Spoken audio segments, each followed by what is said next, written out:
Dun, da, da, da, da. Hello, welcome back to Rolex Play, where we roll dice and play games. Yes, this is us. Here we are, all four of us, ship shape and ready to go. You've joined us for our mini campaign of A Pirate's Plight, a 3-part session. This is part 2. The bulk of the story is here, so you better stay tuned. We have Robbie, we have Leonie, and we have Marco, and myself. But that's the introductions out of the way. We're just going to dive straight into it since we don't have much time to spare. So a little bit of a recap for everyone to kind of refresh ourselves on what just happened. Aboard the Ocean's Kiss, our explorers have made friends and enemies before they even set sail on their journey to the mystical land of Garal. They follow in the footsteps of a legendary captain known as Captain Deadeye, a pirate, a fierce pirate known to many. But as they learnt, they aren't the only ship looking for this lost land. With no time to spare, they set sail and learn more about the researchers pursuing this endeavor. Researcher Yulara possesses a relic from Garal and looks to piece together why this has been in her family for generations, whilst also sharing that the legendary pirate Deadeye is in fact her sister, who has been missing for the last 5 years. Sasha, Aunt Val, and Yulara starts uncovering the story of Garal and uncover through research and familial ties that the nation they're looking for is in fact underwater.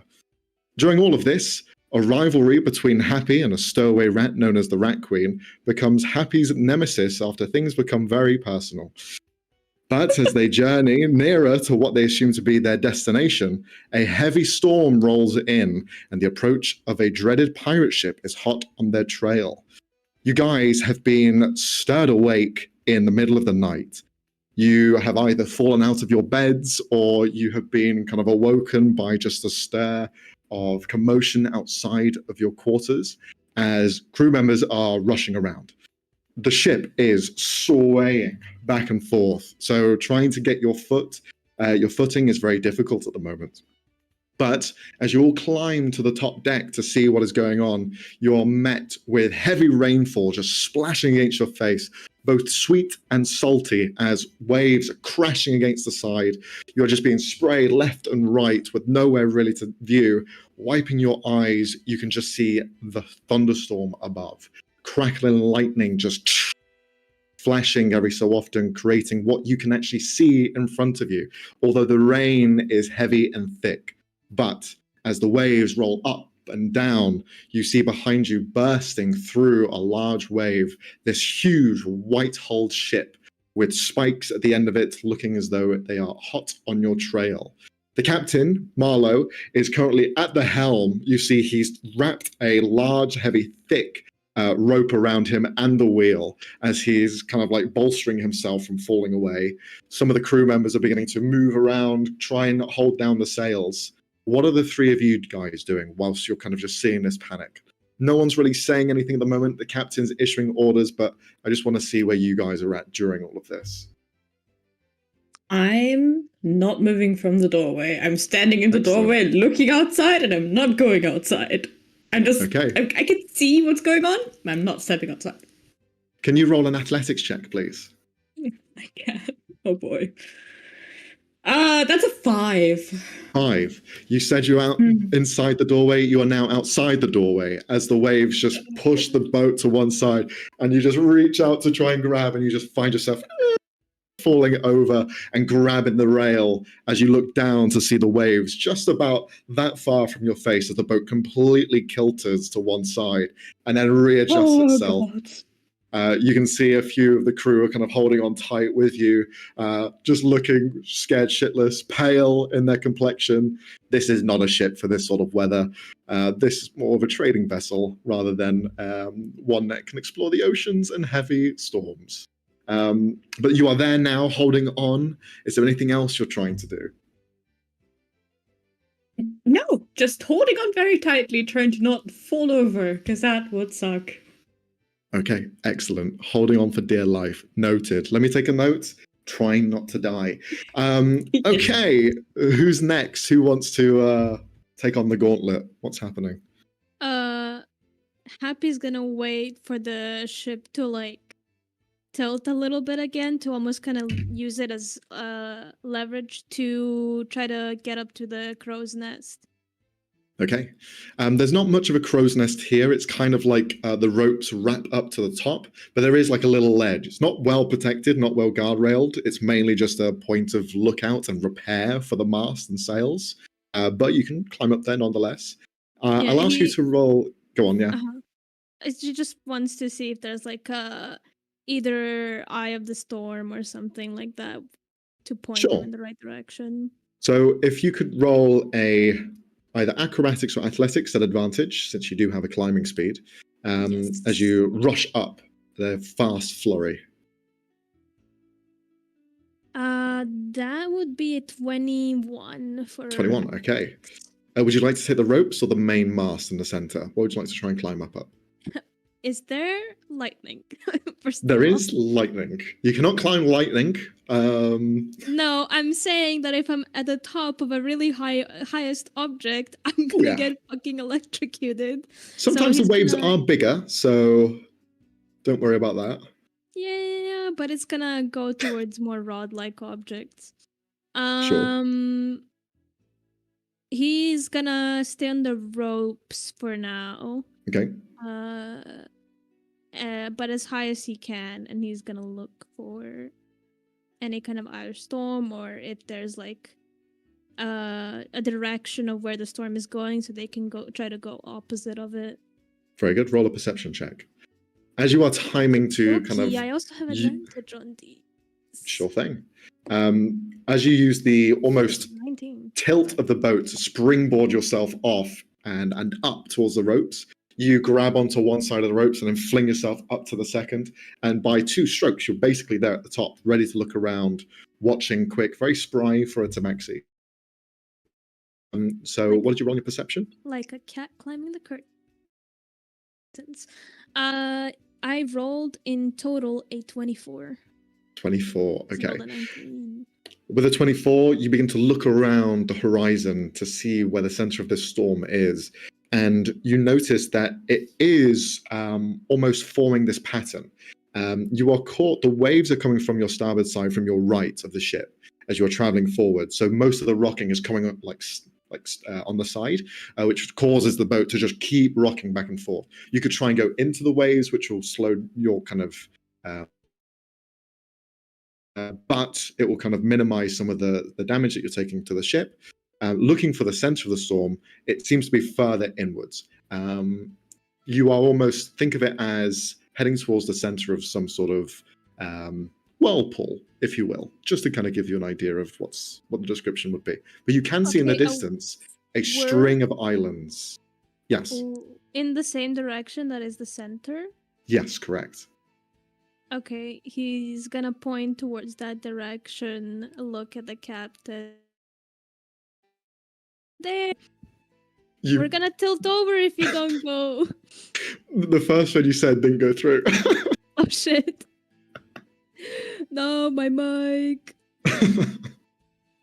But you point the direction where to go.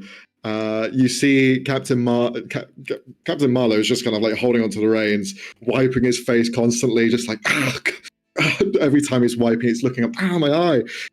But as he kind of sees you pointing the direction, he just shouts acknowledgement through the crackling of thunder. He's going in the direction that you're pointing towards. He seems to have no real option here. Even maybe in calmer situations might not listen to you, but he kind of has no choice. So he's hoping that you are on his side. Yeah, he's just gonna keep a lookout for any potential dangers, but that's it for him. He's gonna stay here. As well, whilst you're kind of like keeping an eye out, you can see the ship behind you. It's not gaining speed at the moment. It's a bigger ship, but the sails can catch much more wind, which leaves it to kind of going. At the moment, it seems to be in favor. It's very far away. You can try. If I throw it hard enough with the wind direction. Maybe the wind will carry it. Who knows? Well, is it going? Yeah. Well, no. If the wind is blowing in the sails, then it's going. It is. It's going towards you. Yeah. So, no. All right. But you do notice as you Stabax having that high perception check that this ship is filled with orcs and half orcs alike. You can see all of them look very kind of tribal. You had seen them in the port the previous day. They caused a bit of a ruckus previously. The captain's name is Gravestone, and you can see him just kind of like standing at the end of the ship. The wind blasting past him, but he's just standing there with his arms behind his back, looking forward, with his eyes trained on your ship. Airplane ears activated. Yeah, exactly. Not very happy. Get it? Yeah, I got it. Thanks. We'll keep the jokes to you, Robbie. We'll keep them with you. Keep them coming. Thank you. One thing I will ask, though, before we jump to Marco, Leonie, if you could roll an investigation check. Okay. The fuck am I investigating? The bottom of the ship? Investigation. I'm actually good at that. 10. I rolled a 4. 10's enough. As you kind of like held off the edge of the ship and it listed to one side, you swear you could see something in the water. Like moving? Or was in deep below that had just this kind of like flicker to it. Where you can see lightning flashing, you can see the hull of the ship clearly in the water. It was like something was there just kind of like shifting around and moving. But not much else you could spot from after that. Cool. Not cool. Yeah. No. Yeah. Marco, what's Val up to? Okay, so when the storm started, she was like, adventure time. Oh, we're gonna get copyrighted. Sorry, go on. There have been adventurous times before a certain animated show. She sort of gets hyped up and forgets that it's a serious situation, not in a novel and not in a book. And she's like, I'm ready. And she like a spool of rope with her, and she goes to the. I think she wants to find either the captain or Ulura to tell her what needs to be done. Okay, sure. You find the captain currently strapped to the ship, and he looks very kind of like worried and focused on keeping the ship from sinking or capsizing over. You do see Ulara and the rest of her kind of investigators and investors joined along, trying to help out the crew. You see Ulara's pulling on ropes, trying to maintain it alongside Lark, the turtle. The two of them just kind of like lifting down. Every so often you see her legs lift up, and he kind of like pulls her down to keep her steady on her feeting. They look over to you. Anything you can do, just, I don't know, help out. I think the sails are loosening a little bit. The wind's quite high, so if you could try and hold them down or something. Okay, I do what she tells me to do. Okay. So you see one of the kind of lines on the side are kind of flapping back and forth. Some of the crew members have tried to reach over and grab it, but they seem to need a bit more help to keep it loaded to the ground. So if you want to rush over, how would you like to try and hold it down? Are you going to try and just hold it with your strength? Do you want to try and tie a knot somewhere? What do you want to do? I want to tie it to a knot. I want to look around for a ballast of sorts, and with them sort of manage to tie it together. Excellent. I'll ask you to roll a sleight of hand check. So this is going to be a D20 plus your sleight of hand, which should be in your dexterity. Okay, so I got it 2. No. I got it 2. A sleight of hand. I don't have any. Like, I have dexterity. Is 14. Yeah. Plus so 2. It'll be +2, and then if you have sleight of hand ticked, that'll be adding your proficiency as well. I don't think it is ticked. It's not. It's not. So it's just going to be a flat +2. So that's going to be a 4 total. You reach over with the rope, try and grab it, but it's just kind of too... The wind is too strong at the moment that is causing it to whip too much, and you're struggling to try and tie it down without hurting yourself or kind of like endangering the others. So you just kind of like almost hold on whilst trying to still tie it together. You put a knot in, but it is slipping every so often, so you're not very confident in it. You see the crew are just kind of looking to you. Don't worry, we'll hold it down. Just, I don't know, try and find something else. I think there was a breach in the hull somewhere, someone said. As you just see them looking sheepishly. See if you can gather some others to patch it up. I don't know, second floor, maybe? Okay, you know. That's fair, that's fair. Do we overhear that? Yeah, you hear it, yeah. Aha, cool. More panic. No, okay. I can help with that. I can help with that. I can fix that, I think. Maybe. Let's go downstairs. That's a great idea. Okay. Grab my hand, dear. We'll go together. Skipping down. No, running down. Totaling. As the two of you begin to rush down as fast as you can, you do hear Captain Marlowe just begin to shout over. We're slowing down quite a bit. Just if you can find out why, that'd be great, because they're starting to gain speed as he's just kind of like... Fearing there's something underneath us. Might be wrong, though. Have fun.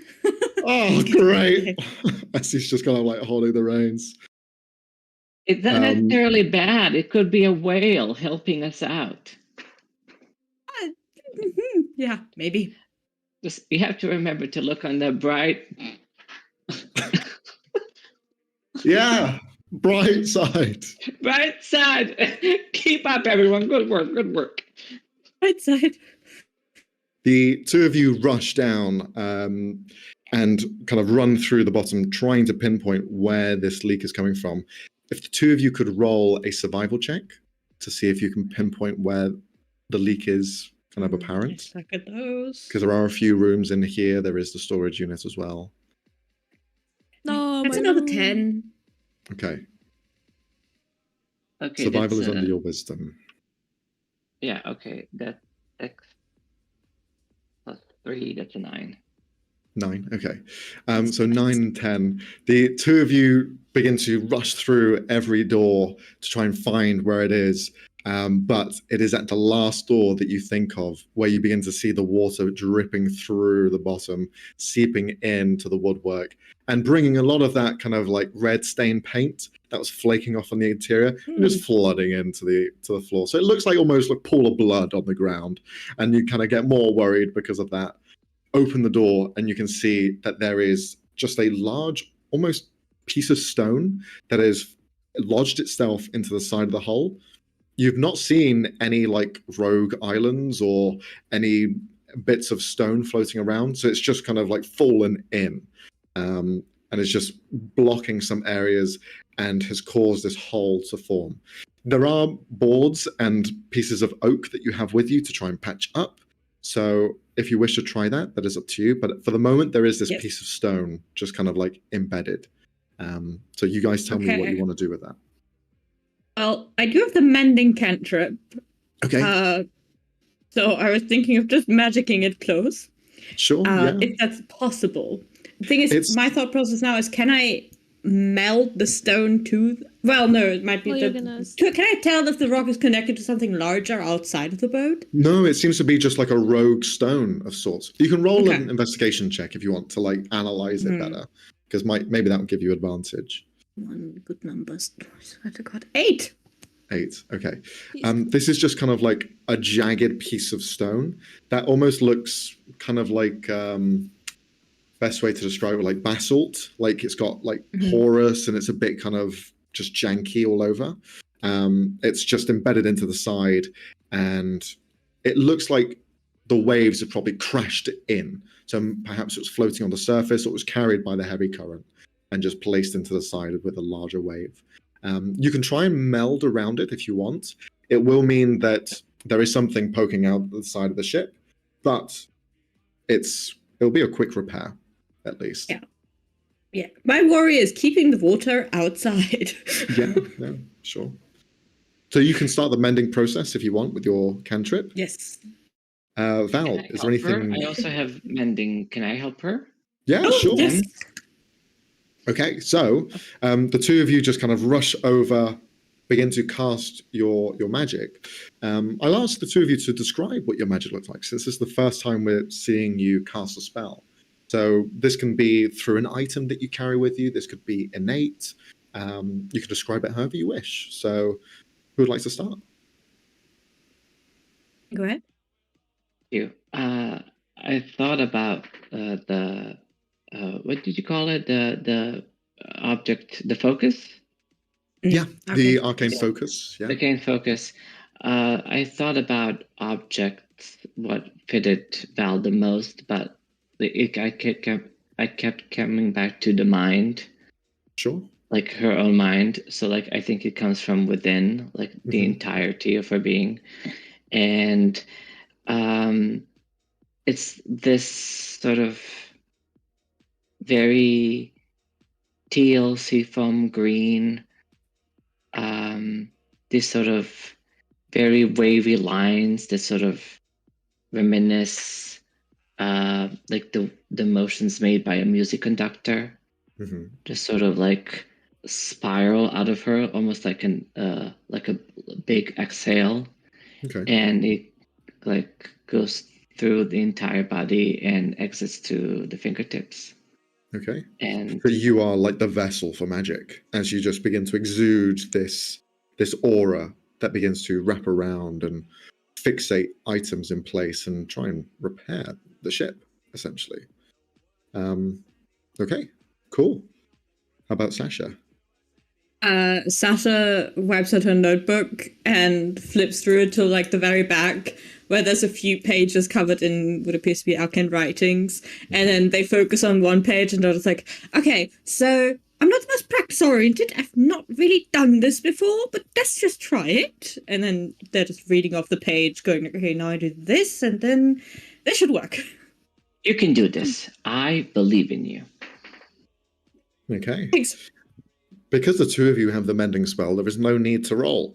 You begin to meld the element of stone in place with the rest of the wood. At some point, you're even watching the whole breach, where there are fragments of loose kind of planks that have just kind of fallen away. Some just like shattered elements begin to refix themselves in place, almost reversing in time, if you will. Elements just repatching, coming together. And those that do not form or have been lost to the seas, you see the stone now begin to reach out and cover those areas. So you have just this smooth patch of stone covering the smooth areas of now wooden plank that you have covered the hole with. So it has worked. As the two of you started this process, the ship was beginning to slow down. Happy, you noticed that the ship behind you, the large white kind of bleached sort of hull, beginning to grow closer and closer and closer. With your how close are they? They're probably about. Their spikes protrude the furthest, and that is probably 120 feet from you, because they have this kind of almost like snowplow at the front with spikes that push outwards. I'd say as well, with your perception check, you see that they're moving. You see like some of them in their holster, they're shifting around. And you see almost a couple of them beginning to like pull backwards, as if like they're being tensioned on some sort of like catapult or ballista system. Okay. So they're 120 feet away. What is the ship made out of wood? Theirs. Yes. Interesting, but not yet. Not yet. They call me the fire starter. Captain, and he's gonna yell out, "Sharp left! Quickly, turn the wheel, full." You just hear him say, "My left or your left?" Any left. Port, and he just begins to shift over to the port side. Heavy turn. Whilst this is happening, I would like for Happy to roll a dexterity saving throw. And you see some of the crew begin to like hold onto the railings and whatever they can. Turning port side, you see the wind almost catch the sails and cause this almost updraft as you push in and follow the current now as it's going in a clockwise fashion. That is a 12. 12, that's enough. That is a success. You hold on to the top of this platform, the wind howling beside you. But as you take that hard turn, your intuition was correct. As you see two of the spikes that are protruded in fly outwards in where your ship was before, tethered with almost these ropes, as though it was going to harpoon onto you and try and drag you into the spikes. But they just go fall loosely. How far did they go? They flew the 120 feet, so they got in range. Did they seem like they're gonna go back, or did they just drop? They seem to just like dangle now into the water. Oh dang it! Okay, I thought they might be like. Okay.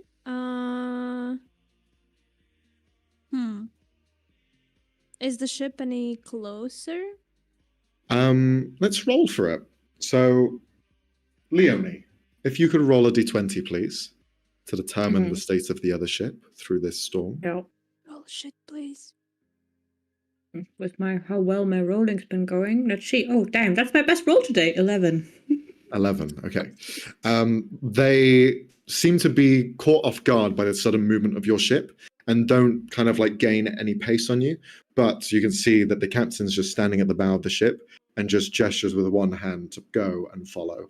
So it doesn't look like they're heading to the center of this storm. They are following you. You are their ire. Okay.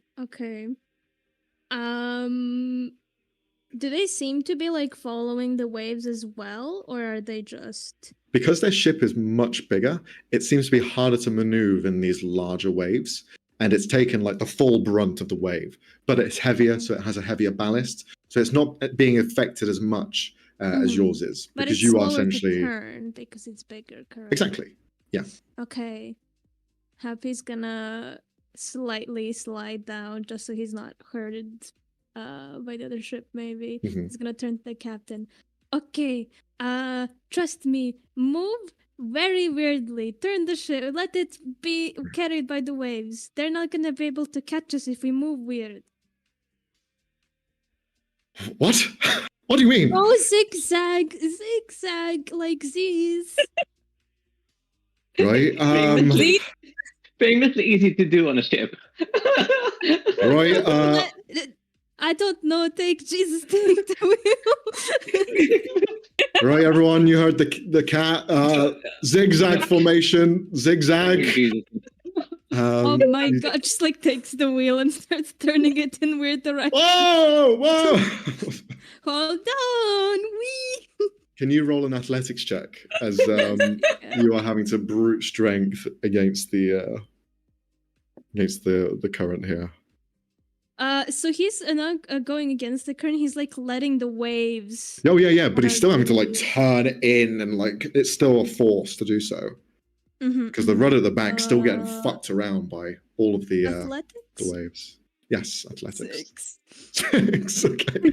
You just grab on, take the wheel, and as soon as you grab on, you follow the wheel. You're just kind of like going back and forth. You're not good, even more random.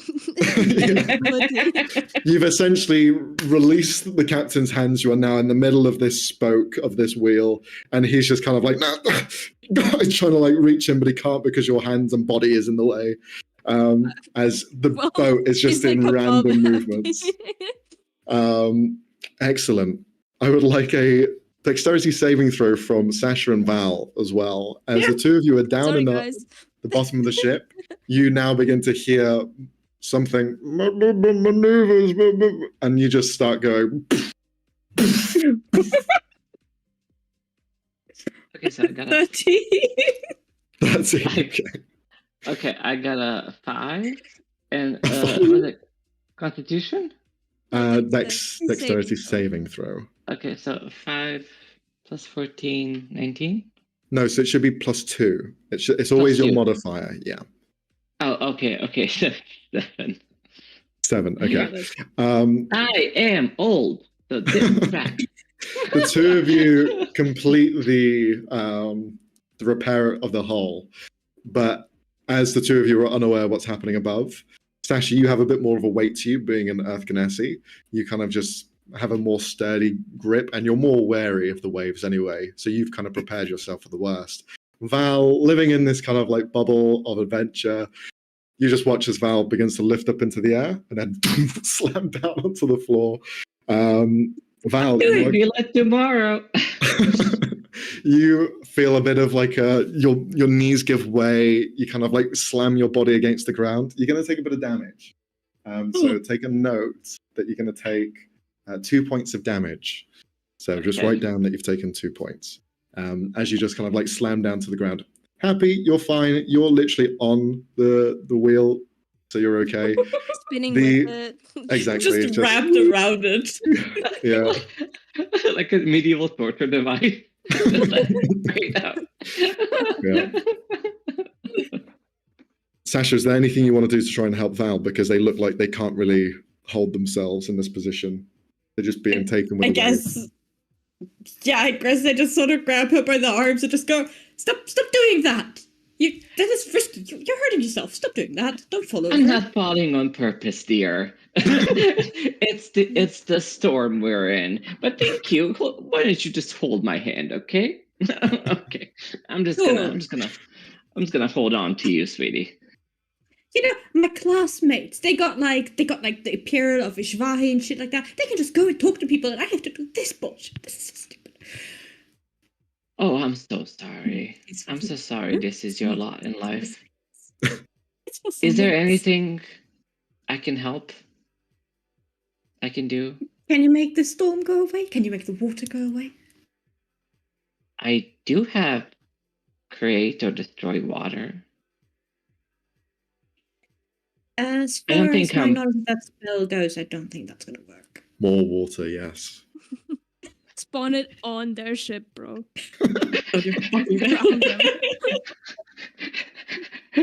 I run up. There's like, guys, bad news. Actually, I created more water. Whoopsies. No, I'm afraid we have to get back on the deck, so we can see what's going on for some reason. Let's go back upstairs. I can't report on this if I don't see what's happening. Okay, but it does give me an idea, like as we're climbing up, I mentioned create or destroy water. You can like use it to sort of, because mist is water. Sure. Can you use it like to create a mist? Sure. Why not? As a cover? You could definitely try it. Okay. Yeah. Okay. We go upstairs and I sort of yell at Alara. Well, not yell. They can hear us. The enemy. I'm right here. I meant the enemy. It was like, I don't know, like what the acoustics are, but yeah. I feel like they'll be hearing. Mixing with thunder. I haven't checked up everything completely. What's Misty Step? I know that's also like a cover. No, Misty Step is a self-teleportation.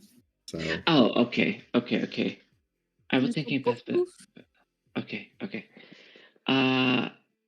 What do you think if I create a fog? Would that be okay with you and the captain? You see, Yulara looks over. I think do whatever will get us out of this situation, honestly. Good idea. Go for it. We're doing these ridiculous maneuvers. Happy? Okay. Hold on, dear. Grandma's got this. I'm trying to hold on. It's quite hard. You will just begin to create this almost mist. As the rain falls, as the water crashes against the hull, you stand at the back of the ship at the stern, past the captain, as he just kind of like shouts back, hold on, just in case. Be careful. And you just step to the back, place your hand out. All that kind of water particulate that was in the air, you kind of reach out, and just this aura that exudes from you, it just kind of stops and then turns into like this mist, this fog that just begins to surround the ship as you're going back and forth through the waves. Marco, if you could roll a d20, please, and let me know what the result is. I turned to the captain and was like, ooh, spooky. Right. That's the scary thing here. 17. 17, okay. Okay. With the zigzag maneuvers and with this kind of like trail of mist that you've left in your wake, you have created this almost diffuse sort of air. And as you feel the boat lift up on one of the larger waves here, it then dips down onto the other end. And the mist, after some time, will dissipate and fade away. But by that point, you turn around and the waves, because they are so abundant, because they're so heavy, your ship being so small, you turn and you can see the white hull ship of these orcs in the distance grow smaller and smaller as they are heading in a different direction, having lost you between that line of sight. Luckily for you, and unlucky for some as well, the ship is small enough that it hides in these waves, but you're also at the behest of them. Now, Robbie, if you could roll a d20. Okay. A 9. 9, okay. You, with the heavy battering that the ship has been getting, you see the elements of the sails that were kind of loosened and people trying to hold them down. You hear this cracking sound. Oh, no. Where it was tied down on the cleat, it just rips off. And the rope that it was tied on just begins to fling around this heavy piece of chunk of the ship. As all of you are on the deck, you all see it just swip around, and I'm going to need all of you to roll a dexterity saving throw to try and avoid it from catching you. Oh my god! Not 20 for a 25. Nice. 5. Oh my hey, still something. Where's Lucas' dice, man? Use those. I don't know. He rolled so well. Now it betrayed me at the. Blowing a bit, you know. Leonie, what did you roll? A 17. 17. Okay. Because you rolled a nat 20, Robbie, you avoid the swing of this heavy, thick rope clumped at the end with this large, like, battering ram.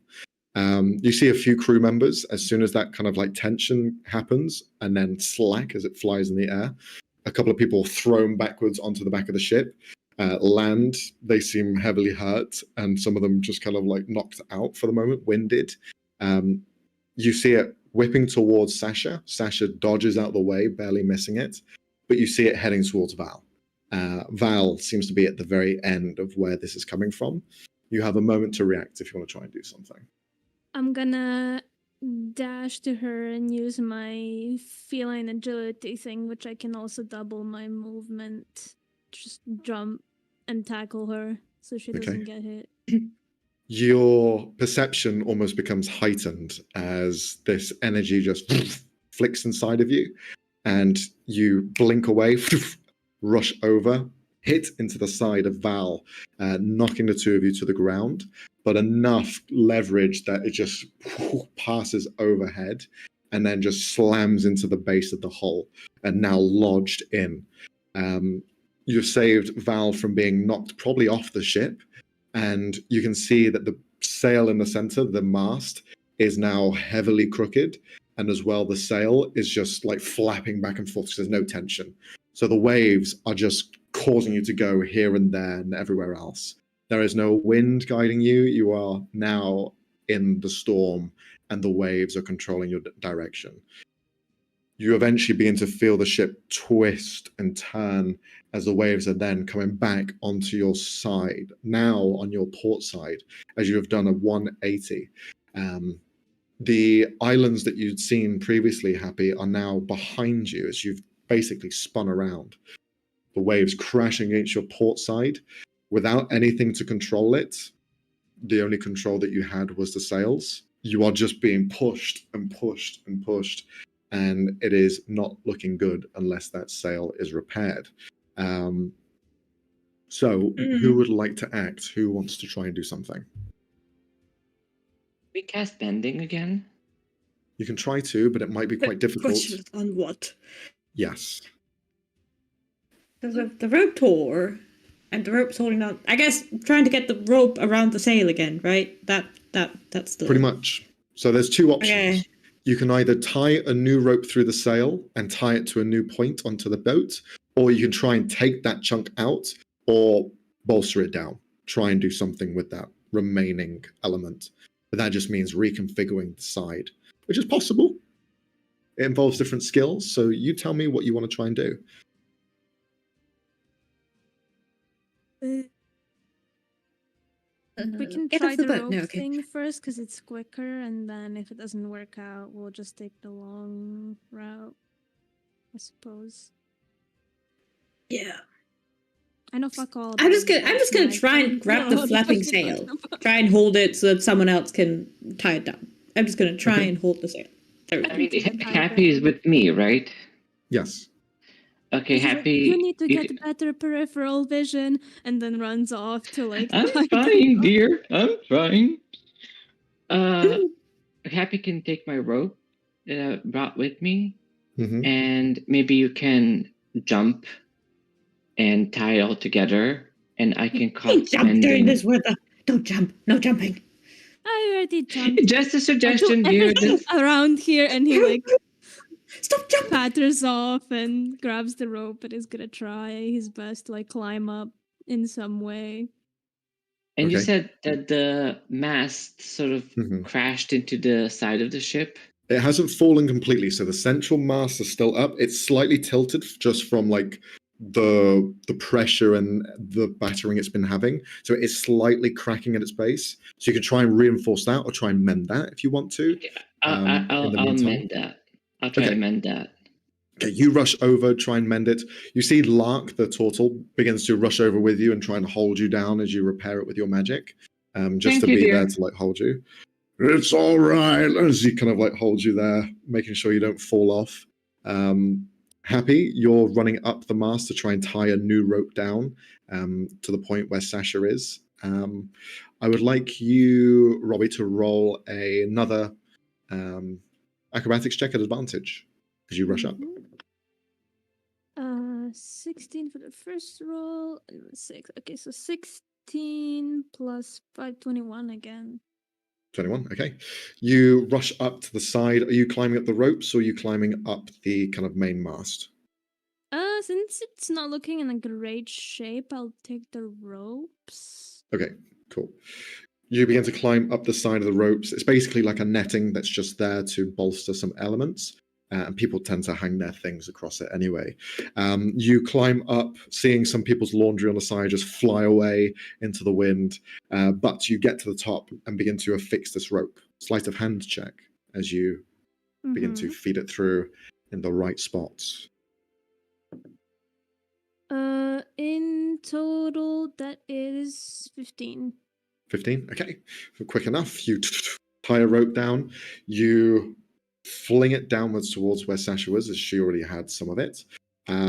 Sasha, where are you gonna tie it to an element of the ship, or are you just gonna try and hold on to it? Sure. No, definitely not. All right. If you could roll a sleight of hand check at advantage, as you have people there to help you, but it is kind of like a group effort. Everyone holding it in place, and you trying to finish it off as well. Oh boy, why am I trying to finish this? Oh, not 20! 21! Let's go! 21! Let's go. Excellent. You tie it down, you bolster it on the forward cleat this time. There are several cleats along the sides of the ship. One of many has been destroyed. You still have plenty to choose from.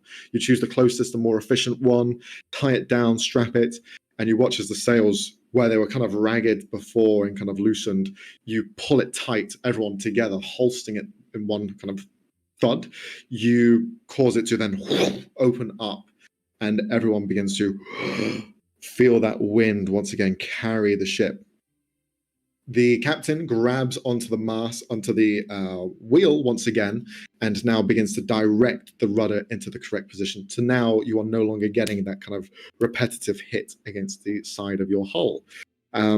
It is still bad weather. It is still kind of a bit hairy in some instances, but thank you to Val's repair to the main mast, everything looks to be fairly secure now, as you just kind of hold your ground, watching as the waves are just continuing to batter. Captain Marlowe, as all of you gather together again, keeping a watchful eye out on the ship itself, he kind of turns to Happy. You're pointing me in a direction. Is that where we're heading? I just saw some islands. And I right. thought we were looking for islands over there.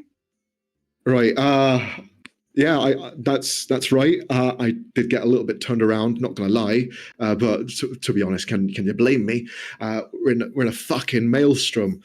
So I guess we're heading to the center of the eye then. Good luck, everyone.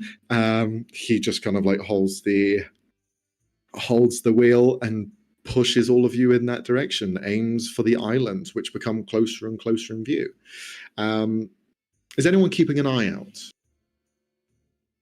Yeah, sure. I think, but Happy wants to go to see if Tanya was hurt first. You see she was one of the people that got winded, and she's just kind of like on the ground still, leaning against one of the sides, wrapped a little rope around her wrist and the ballast so she doesn't fall over. Hello? Ketters up to her. Ears a little down, looking at her, seeing if there's any wounds. Apparently, You can roll a medicine check. Sure. Wow, that's actually an 18. Okay. I was going to say she's dying, but no, seems fine. She's just kind of like, the wind has been taken out of her sails, and she is just having a breather at the moment. Yes, Leonie, I said it. Okay. She rolled her eyes. Happy's just gonna like pat her arm comfortingly as he can. Okay, thank you. Are you okay? I think I should ask you that. Well, I'm fine. Thank you for asking. Don't get hurt, please. Okay, and you don't get hurt either, okay? If you want to be a valid crew member, please make sure that you stay on the ship. Oh, I dodged it. I'm pretty small. Well, and I saw that you helped someone out as well, so well done. That's what being a crew member is all about, helping each other. Noted. That's going to be a tick for you, Happy. Yes! The score! Now, I don't have any stars to give. I'm sorry about that. I don't have, like... Oh, they're pretty hard to get. They're all the way up there. That's right. Yes, that's right. That's okay. Pats her head. I need to go now. Okay. Are you gonna be okay? She'll reach up to your head and pat your head. Yes, I'll be okay. Go on. Like, lets her do it for a couple of seconds and then bites her. Okay, bye now. Climbs up the top of the crow's. Shit. I guess I deserved it. Doesn't make her bleed or anything, just like a little. Okay, I've had enough. Climbs up the mast. You climb up to the mast. Whilst you're climbing up to the mast. Stop climbing. It is way to go, wet. Happy. Don't encourage them. You are watching as Happy climbs the mast, but is scraping their claws into it, because they are just dripping down every so often. So you're just watching this very nice varnished central mast look like a cat scratching pole, as it's just straight up and down. Sharpening his claws while he's there. Yeah, at one point you just stop and then... can you roll a perception check? Materials. Sure. Little perception. 14. 14, okay. looking around from the top of the ship, you see the white ship quite far away. At some points, it kind of just looks like one of the waves flashing by when they kind of like, once they rise high enough and get enough wind on them, they start getting what is called like a seahorse at the top. You see that at some points, but this is clearly one of the ships. As you see it kind of break through and crash over the waves. But then it doesn't. Then it is no more. Yippee! They're dead! What? The captain is kind of looking up, hearing this. Does anybody know what they're on about? The ship. No it just clue. went poof. Happy? It's gone. What's happening, sweetie? Oh, the ugly white ship is gone. They drowned, probably. Have you seen them? Like, have you seen the ship? I did, and then I didn't see them. Right. So it just disappeared. But yes, it's a massive ship. after a big wave. Oh, thank God. Maybe it was the waves. Maybe they sunk. Actually. Right. Don't destroy this for me. Okay. Well, if That's a good thing. yeah, Yes. that's right. That's a good thing. A bigger, more sturdy ship than ours. No. under. Stop saying that. Stop. Okay, you're not helping this. Why am I paying? Yeah, because they can't. I should get all my money back. It's a stupid ship. It had spikes all over. Who had spikes to a ship? That doesn't work. Well, people that want to kill people, Happy. People that want to kill people. Maybe we should put spikes on our ship. You Anyway, don't have a they're ship. gone now. I don't know if they have an invisible ship. Now that would be a good idea, not spikes. Can I ask any a of very the crew to keep going? like do they have like binoculars? What's there's a spyglass. Spyglass, thank you. You do see the captain is holding out the spyglass. I'm going to need someone else to confirm this because I'm not as much as I trust you, Happy. You kind of see the world differently than everyone else. So if someone else could just have another look. And he kind of holds the spyglass for anyone willing to take it off their hands. I mean, we can all try. Okay, we can all look. Sure, everyone, 100 people just kind of like looking through this thing. Like kids in a science class, just like there's one microscope and like 30 of us. Val, if you could roll a perception check at advantage to see what you can find. Okay, so a 9 plus. So advantage means you can roll twice and take the higher of the two rolls. Okay. So the first one was a 9. A 20. A natural 20. Very good. Yeah. It's everything. Okay.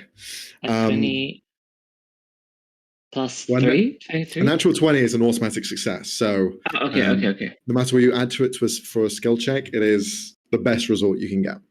Okay, thank you. So as you grab the eyeglass and begin to stare through it, the small telescope you have in your hand, it has a good lens, a good zoom function, and you can see the ship. It didn't disappear from view. It is in fact torn in the half and broken like an egg, where you have both sides just kind of like floating there through the waves. Elements of it are being kind of taken over and then kind of appear above the water. But this was not done by the waves. This is something that has forcefully broken the hull. And you see orcs, half-orcs, trying to float, trying to kind of like save themselves. Some of them grab little kind of lifesaver boats. But throughout all of that, you see something between the kind of broken elements of the ship moving and appearing in different areas.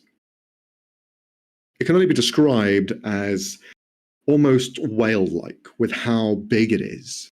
It is about the same size of the ship itself. Huge.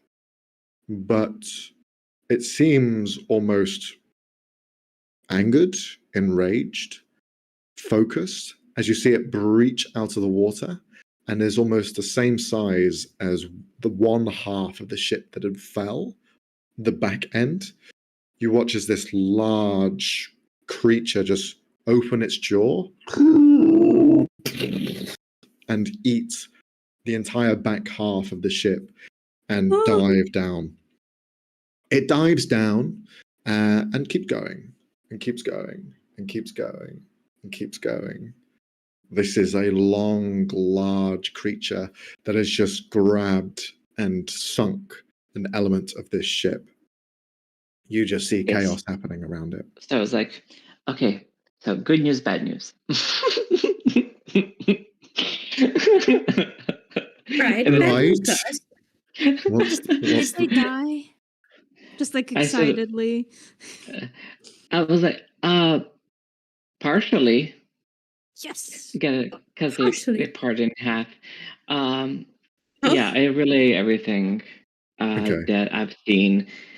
And I said, I'm not sure what kind of animal that is. I've never heard of anything. It's whale-like, but I've never heard of whales being this aggressive or consuming wood and metal. Right. Yeah, I tried willingly. It's not very tasty. It isn't, is it? It's not. It's not for us. Termites. No, we're not. That's right. That's right. Termites like them, but we don't, and the whales don't. I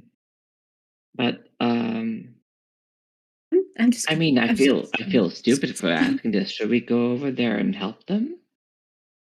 Ew! No. Just asking. They wouldn't help us. They're meanie. Ew. Blech. Yeah, Sasha's just sitting down. Right. Not wanting to just below the rails. To get eaten by fish they can't see anything. On their ship. Oh yeah, I'm fully leaning on whatever I can lean on. Like she's like the adrenaline is slowly wearing off. She's feeling the pain. Marlowe, the captain, will turn to everyone else. Well, I'm more than happy to help him if the rest do, but this is your expedition, Yulara, so what do you want to do? You see, she turns to everyone else, sees Happy, sees Sasha, sees Val, sees the rest of the group on board. Well, once a pirate, always a pirate. They live and die by the sea, they can find their way there. Let them rot. I like you now. And if we sail towards them, we sail towards that. So we are clearly not doing that, right? Clearly. Yes. Exactly. We want to get there as soon as possible and have the least amount of dangers for us. This is an expedition. We want to get back with our findings. Right. Well, that's a unanimous decision. Apologies, Val. It's fine. You're right. You're right. It's not up to me. Buckle up, everyone. It might be a while until we get to the island. We're going to have to maneuver through these waves a bit delicately, so just keep an eye out on the waters, right? Let me know if you see anything. I will. And she scans, looks, memorizes. Can you roll another perception check? Mm-hmm. I mean, it's not fair. I just thought it's funny. I feel like. No. 3. Oh, what's your perception? Right. So just make sure. So it should be under wisdom. Is it still with advantage because of the spyglass? Not with this. You're looking at a specific point, so it's advantage. It's supposed to be, so it's a 6. A 6, okay. You look around with the spyglass, but you can't really see much because looking at one point in space is easier than just kind of like keep an eye out and trying to see what's where, and especially zooming in and zooming out, it causes a bit of confusion. But you kind of like use it at some points and don't. Whenever you use it, it's kind of like investigate to see if that something is coming closer. But for the most part, you feel that you are free and away from danger, outside of like the thunderstorms, lightning, and heavy waves. The What are whale the monster dragon sea thing. Yes, the whale monster dragon thing. What is Happy and Sasha doing during this then? As Aunt Val is looking around, keeping a look over the horizon, what are the rest of you doing? What's Sasha doing? Panicking? No, okay. Trying to distract themselves by, I guess, writing a report on sea battles, because they've now been in one. Okay. One. Yeah, still existed, right? I guess. And it has to go to the report or something. Yeah, now she's there trying to distract themselves. Okay. If you could roll a wisdom saving throw. Wisdom save 6. 6. Okay. You begin to go over battles, seafaring battles. Ships have sunk. Lots of ships, lots of dead people. Oh, the tragedies, the stories. Oh, there's never been a victor either side. There is just loss and loss and loss. So many ships, so much wreckage. Even those who survive cannot really survive on land. They've been addicted to the seas and find that every moment on land is painful. It's not a good time thinking about other ocean activities whilst you are on the ocean, especially so harrowing ones. So it leaves you slightly frightened, as you are. Well, they didn't really need it before, but yeah, just to enforce the idea. Happy? What are you up to? He goes to check upon his room in the storage area. Sure. You come in and you can see that some of the water that had breached in before has gotten to the lower areas. So there is kind of like an element of water at the bottom, just kind of floating some of the storage containers up. The remnants of your deceased dolls are just floating there in the water, head down, some without head. He picks up the dolls sticks. And even the beheaded ones. Goes back upstairs to where Tanya is, just sits down beside her. Bit grumpy, just looking at them. Especially one with a sword and one with a flower. Who are they supposed to be? I told you about them. Bread and egg. Bread and egg. Okay. Where are they now? Just stares off into space. Right. Okay.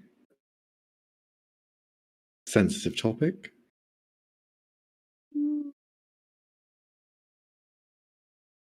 I don't remember. Well, that's okay. You've got new memories to make with bread and egg, don't you? I guess. I don't remember where they are. It's like you're trying to look in the water, but it's all ripples and stuff.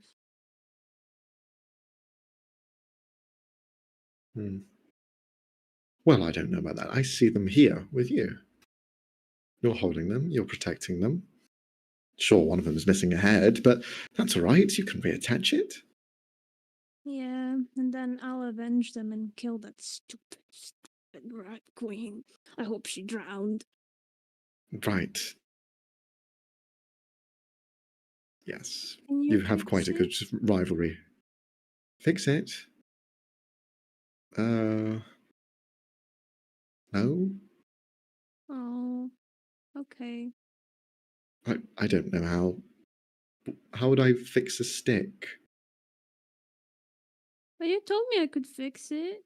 Put the head back. Well, I was kind of insinuating that maybe just make a new one. No, you can't make. What if yours broke and then I would have to make a new you? That's not okay. There's only one you. Well, that's very sweet. Yeah. Well, look, if my head ever did fall off, you have full right to remake me. I would want to fix you, not... Well, sometimes you can fix things, but are they truly fixed? Huh? What?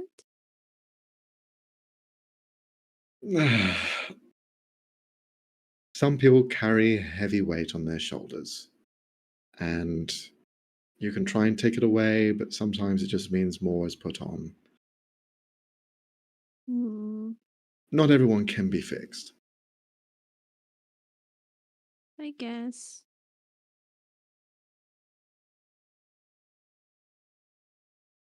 I just wish more people were like you. Happy. Oh, that's very sweet. It will be the last one, I swear. I don't think this is going to be a repeating thing from me. It's... We'll see. Okay, Happy. I think you have a soft spot for me now.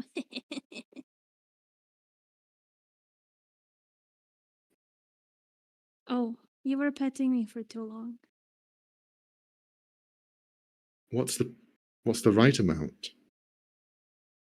Whenever I feel like, I want you to stop. I didn't bite your hand. You could have. But I didn't. So what do you want me to do next time? Not bite my hand and use your words, maybe? I'm gonna say if Val can fix this. Okay. Always. Every time I speak with you, there's something new I learn, either about myself or about the world. Thank you, Happy. I think. You're welcome, I think.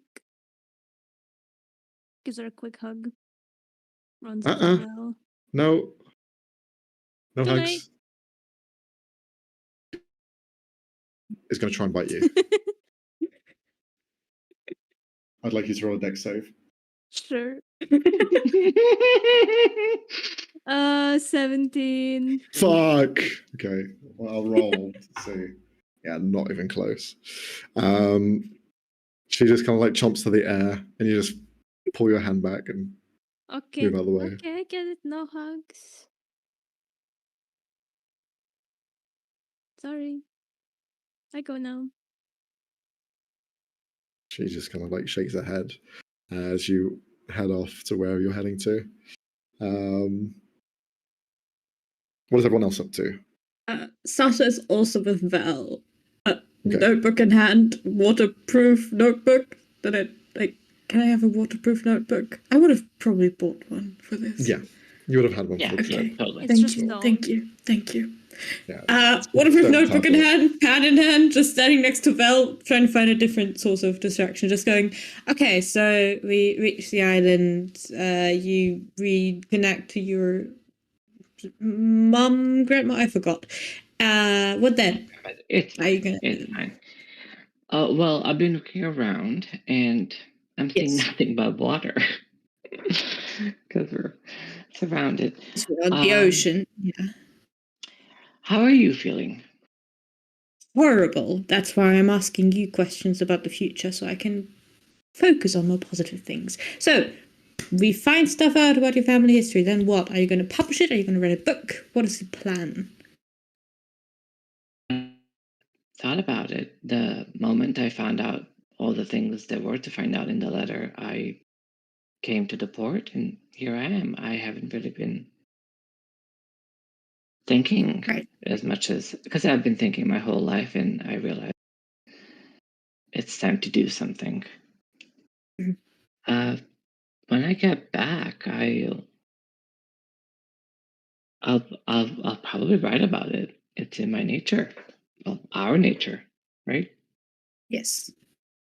Yes. So a book, or yeah, we can write it I together. We can write like a pair of books, like that complement each other, like one book, like your view is one chapter, then my view, and so on. I'm not sure you can be partial, though. Can you be impartial about this? Because otherwise it would be pretty, influenced story. No, that is correct. Maybe that's why I'd like to write it with you.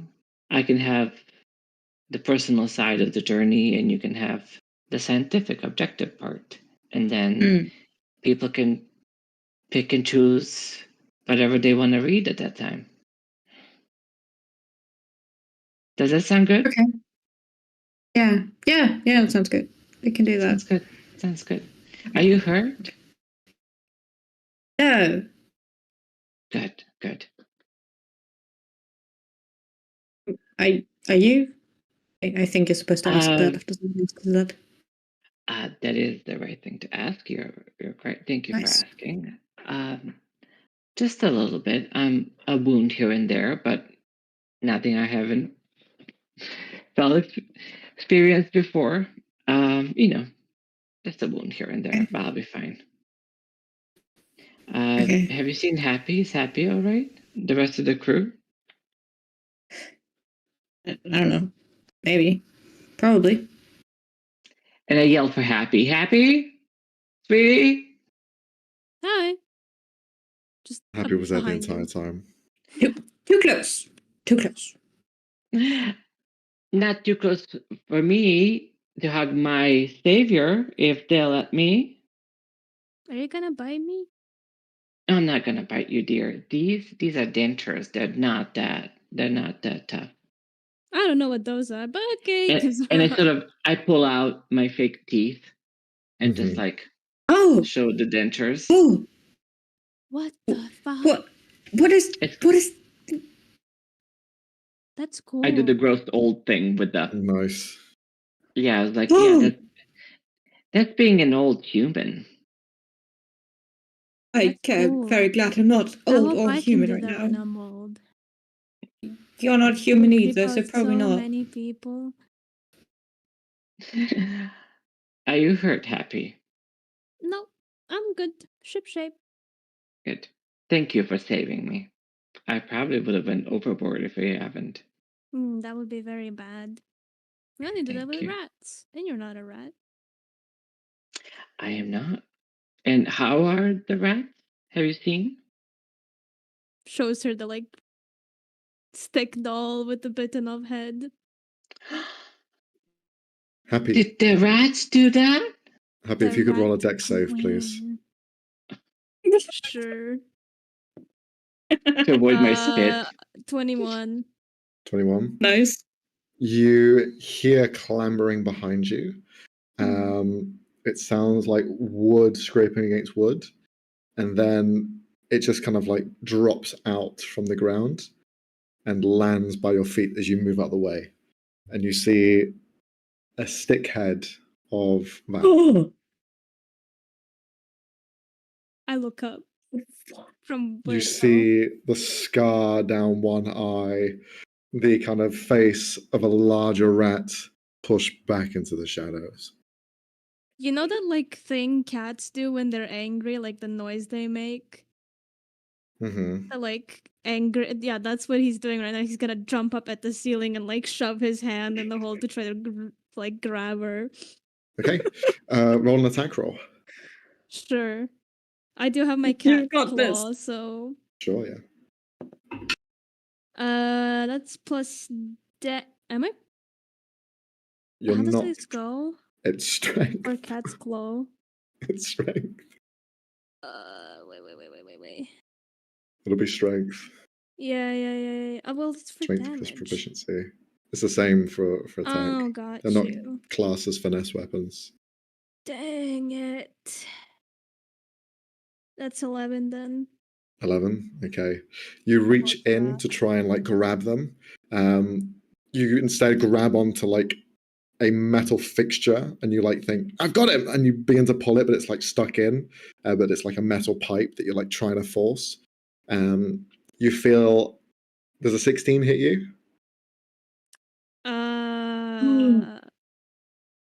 Where is my, yes. Okay. You feel a bite from very sharpened kind of a pair of teeth. It's not many. Oh!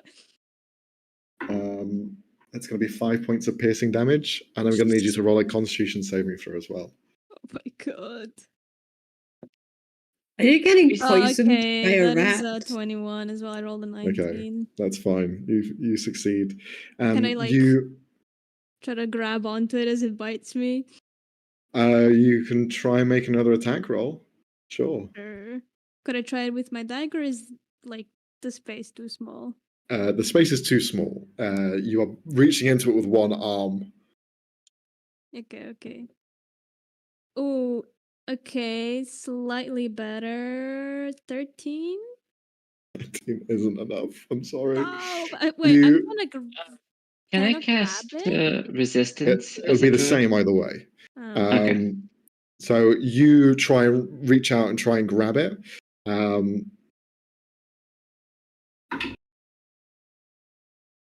You don't grab it, it grabs you. And you'll watch as Happy is pulled in to the door, to this kind of like hole. They are like they've let go of the wall and the ceiling, and they're just kind of like one arm in, getting ragdolled as they're trying to grab onto this rat. Happy, I'm going to need you to roll a strength save. Oh dear. What is happening? 17. 17? Okay. That's enough. You feel the might of not just one rat, but several trying to pull your arm out of its socket. As you just hear almost like the rat queen giving orders in its language. You just hear like, as they're all beginning to pull onto your arm, you're like, ah! And then you kind of are able to yank free before the popping happens of your arm socket. You will take a little bit of damage though, but it is going to be halved. So that's going to be 2 points of bludgeoning damage as you just feel your arm kind of like pulled in, and then you are able to grab purchase and free yourself. Well, they're still nearby. Sure. Oh, wait, hold on. We don't want to set the ship on fire. Hold on. No, we don't. Don't do that. Don't do that. What do you think can fit in there? How big is the hole? It's big enough for your arm. Big enough for my arm, huh? Well, then could fit a dagger, no? That's for my size, or no? You could, yeah. But they're out of like reach now. They're not like right there. So you're like really going deep into. Can I try with a fucking crowbar then? Just like. You can try and jam it in. Yeah, sure. Roll another attack roll. Before they do that, can I cast a spell into the hole? Sure. What would you like to cast? I would like to cast color spray. Which fucking hell! What does that do? It's a 15-foot cone that originates from me, and I roll 60-10, and then it's like sleep, but it blinds people instead of putting them to sleep. Go for it. Okay. So roll the dice. See how much the threshold is. Let's see. 60, 10. And it's like sleep. It starts with the creature with the lowest hit points. Come on. Okay, so I got 24. Okay. It's not a lot, but it's rats. It's rats, so it's fine. Happy, you grab your crowbar, you jam it in like a skewer. You just hear thump, thump, thump, thump, thump, as you just go like through several of them. You're like, oh, fucking hell, this is heavy. Now you pull it back, you just see a skewer of 10 of these rats just on the end of your crowbar. None of them are the queen, unfortunately. No. The entire time, by the way, they're just heering hissing and like loud, aggressive meow. Like everyone from the hole, it's the same.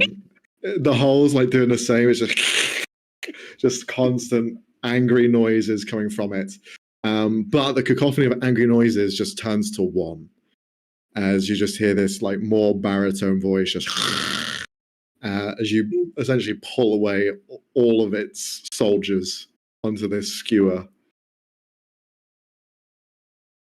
Admit your defeat and I might give you mercy, you little shit. It spits in your direction and then scurries off. I am eating these for dinner. Just like grabs the skewer of rats. Okay. Wait, can you talk to can you talk to them? Are they rats that talk? If they are, that would be amazing. You, as this is happening, you hear a knock at the door. Someone comes in.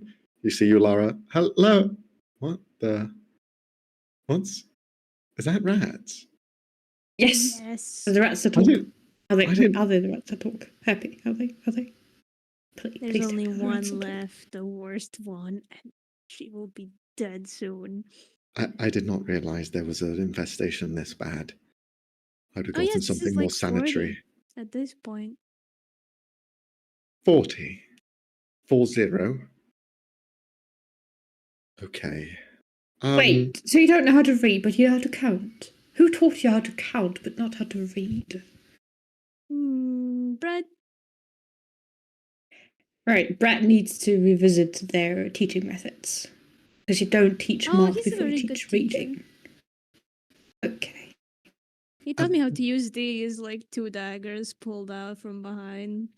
Okay, behind the veil of an angry cat, there's something I need to discuss with the rest of you. We have a little bit of a discovery, something on the ship. Perhaps we can go there and get your eye on what you think it might be. Yes, absolutely. Lead us there. Yeah. Okay, and you see she begins to escort the group of you to the area where the stone was embedded into the side of the hull. You guys re-find the same area that you repaired. Happy, you see for the first time a large stone just embedded into the woodwork. Not there before. Don't know how it got there, but it's there now, I guess. But the rest of you also see that not just Yulara there, but Alessia, the stingray sort of hibidont female, as well as Lark, the turtle. You see the 3 of them, the researchers of the ship. They're all kind of examining and keeping an eye on this rock. Yulara just speaks up. As we were trying to regather our things and move from this room, we noticed a bit of movement from the rock. We weren't really sure of what to take of it, but it's been shifting around a little bit. Not all of it, just almost like the center. We thought we'd bring the 2 of you here just in case if you could maybe repair further if we try and extract what this stone may be. But as well, if any of you had ideas on what it could be, because from what I understand, this is completely different. Do I, as an Earth Genasi scholar, know what this rock is? As stone itself, do I know what stone is? Roll a investigation or arcana check. Okay, I'll roll investigation. Oh no, wait, I've already rolled that. I'm going to roll arcana. It's the same +6, but still. Okay. 16. 16. Okay. You notice the composition of this stone is odd to say the least. It first kind of like seemed odd to you when you first seen it, but now examining it at a closer glance and less pressure, you see that they're right. It is moving at its core. The elements of its kind of like exterior are all encompassed into this like hardened crust. But as it's been moving, you see sediment on the ground where it's kind of like loosened slightly. You've also seen chunks of it kind of like fall off and like break onto the ground. Almost like it's shedding elements and getting closer to its core. You've never seen anything like this, but because you rolled so high, if you could roll a history or religion check as well. You never know. Oh, wow. That's also both +6. Lol. History 10. 10, okay. There are creatures in the world that are kind of made of stone or create this carapace around them to protect themselves. This could also just be something loose and is slowly decaying now that it's out of the water. You're kind of like trying to gather a few ideas of what it could be. In terms of what you've read and what you've heard about, this doesn't really ring any bells. So yeah, you just see it kind of like shift every so often.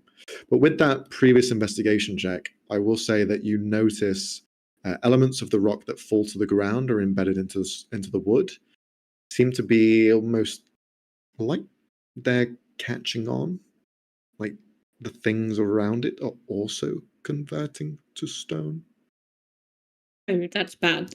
We should separate the stone from the wood. It seems to be catching on. We should, separate that. And they're going to get on that. They're going to start separating. Okay. How are you going to separate it? You just kind of like move it around, or? Yeah, just try and scratch it off, I guess. Okay. If you could roll a Constitution saving throw, please. Oh, gee. Oh no. Oh boy. 15? 15? Okay. You begin to take away elements of the rock and push it to the side. Whilst that's all happening, Val, Happy, is there anything you guys wish to do? I'm just trying to see if I can help it anyway. Okay. How so would you like to try and help? Would you like to try and help with the investigating? Would you like to maybe use your magic in some way? Or what sort of ideas do you have in mind? I don't think I can use any spells that I have. I'll just like general investigation. Can I do that? Yeah, sure. Go for it. You can roll an investigation or nature check. Either one. I have a plus. Sorry. So intelligence is +4 and +2 is nature, so it's +6. So that'll be +6, yeah. So if you roll a d20 and add a +6 to it. That's 16. 16. You can see where the elements are being kind of like cut off in areas, that there is a thing. It almost looks like it's been carved out of stone, and it looks like some sort of stone statue, if you will. But you see what looks like a fish-like creature in the heart of this crust that's gathered around it. It is hardened scales that look like they are risen in some areas, and you see like a dorsal fin at one point just kind of poking out from the side. All very warped and crusted and very... Have you seen those fish that live outside of the water? They are usually in embankments that have large water that comes in, and then when it's a drought, they almost become petrified and hardened. And they're still alive, but they're just resting in the sun with no water until the water arrives. They become this petrified state.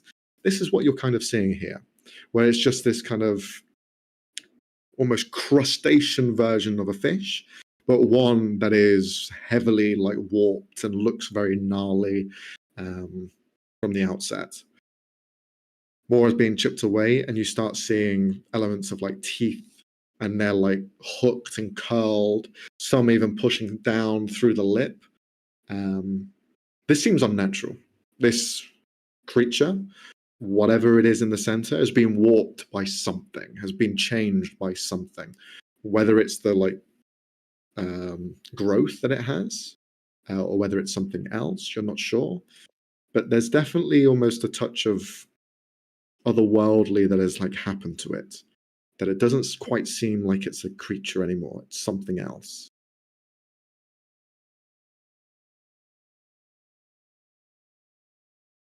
Can I cast healing? Can I cast a healing word on it? If you want to. No. I'm just gonna ask, is it like a mud skipper? Yes, it's similar to that. Oh god, those are so ugly. in Create or Destroy Water, to anyone watching, sorry guys, I'm new. Can I create a bubble of water that's like levitating in? Sure. Yeah. The area. You can. Okay. I like to sort of create a bubble of water, envelop the stone, and raise it up, and slowly, I don't know if it's possible, I'd like to move it outside. Okay. Do you want to just push it out into the sea, or? No, just to the topmost part of the ship. Top deck? Okay, sure. Yeah, to the deck, and just sort of so everyone can see, in case we need to throw it overboard.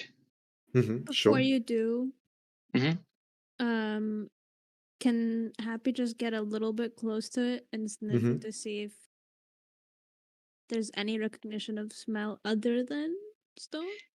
Roll a Or so you can just perception or remember investigation. It. Okay, Sure. can I cantrip a resistance on Happy? Yeah, sure. But like they don't see it. It's just like a slight touch on the back. Unnatural 20. Okay. You sniff the creature, and what you smell is almost like dust, like old. Because it's been covered in this rock for so long, it seems like whatever was inside has been kind of petrified for a long time. Few hundred, like a year, 100 years or so, maybe longer. But it has that kind of old musty smell. And you also notice that sniffing it, there is almost like the senses of the creature is still there, and it seems to be almost dormant, like it's sleeping. Oh, it's like a baby. Huh? It's a sleeping. stone. Alive. It's a stone. I think so. It's sleeping. There's something alive in there. Fascinating. Like an egg, but a really bad smelling one. Well, it doesn't look like an egg. Exterior, and then there are animals that do these kinds of things in order to self-preserve themselves. It's rare in marine life, but it happens. Do you want to wake it up? I don't know if it's friendly. And I like to create water, like a water bubble. And as it's floating, I sort of the current in the water, it's slowly turning, like it's cleaning it. Sure.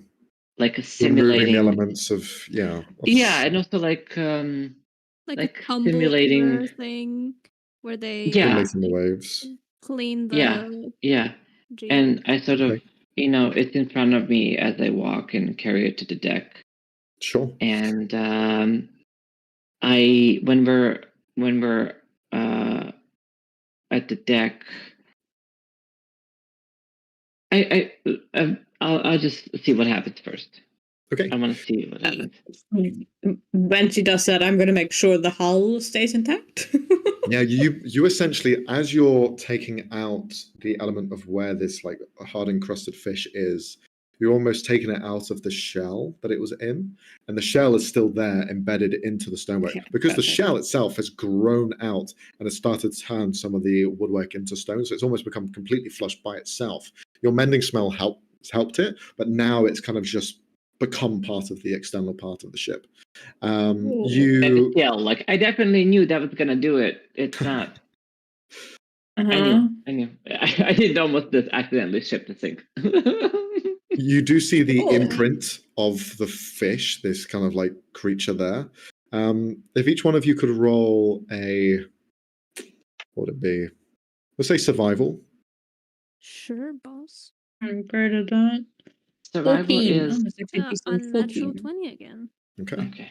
Oh, another one. Nice. Survival is wisdom. A 20 in total. Okay, so both of you roll 20s. The two of you can see the imprint of this fish. It is unnatural, it is warped, it is shifted, it's changed. It isn't a regular sort of fish. There are creatures in the world that will be classed as beasts, as monstrosities. Beasts are your kind of like average creatures that you'd expect, like your wolves, your dogs. You have monstrosities that are almost taking one another and kind of melding them into this like strange beast hybrid. And some of them are more monstrous, like a Frankenstein-esque, where they've been created into something else.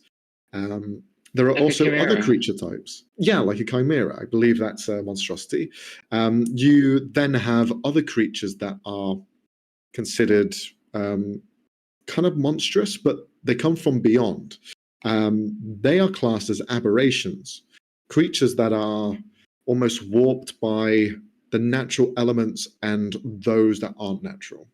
So this can be phenomena that has been created by man or anything that isn't from the natural order of the world. This creature, this fish, has been warped and changed in that way to where it no longer resembles a beast nor a monstrosity. This thing is an aberration.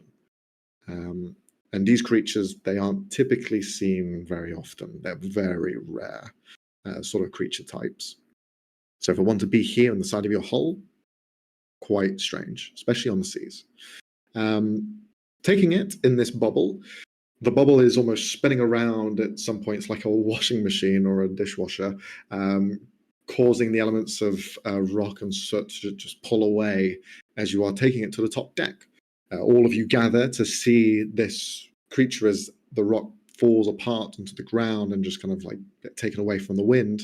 You see what looks like this gnarled looking fish, which is probably about the height and width of someone's head. It's quite large, it's big, it looks almost piranha-like. There is elements of like barracuda in there as well, as it's slightly longer but has sharpened teeth and like larger lips. It's a very kind of ugly and disgusting sort of animal. But as well, Sasha is making a sketch. Sasha's just like, okay, this is interesting. Max, if this is what I think it is, I swear to God. What do you think it is, Robbie? Well, that would be metagaming, wouldn't if I said it? Sure. I'll tell you after. Yeah, you will. You. Why did you say it that way? Yeah, because I know what you're talking about. I know what you're talking about. So, as it's there hovering in space, everyone gathers around as they're curious to see what this thing is. You see even the captain kind of like holding the reins of the wheel, but the weather has become slightly easier now that you've left the larger waves and becoming closer and closer to the lands, where it's a bit more sheltered, a bit more easier to navigate. You see even he's kind of like looking around. Yulara would just inquire, so what do we think it is then? I've not seen anything like it before. Neither have I. Fish. The heavy sediment that was around it was very strange as well. Fish. Excellent analysis. Thank you, Sasha. We can deduce from. That was me. Oh, we can deduce we both said it. We can deduce from the elements it's marine. It has sharp teeth, so it is a carnivore. Can you describe what the skin is like? Or it looks rock-like. Like the entire body, even when it's submerged in this water, it's just floating there, and it's like hardened shell that has come out at jagged points, and it resembles stone. Like the entire thing is like stone to the body and everything else. The bone elements, like the teeth, the lips, they're almost more malleable stone. It's kind of like looking at Sasha, where they are an earth genasi and they have elements that are more kind of like flexible and stone-like, but they still warp and change like skin. It's kind of like that. So it seems like it comes from, it has evolved in a place with a lot of stones and boulders. So it doesn't seem like it's from the deep. but it's usually just sand and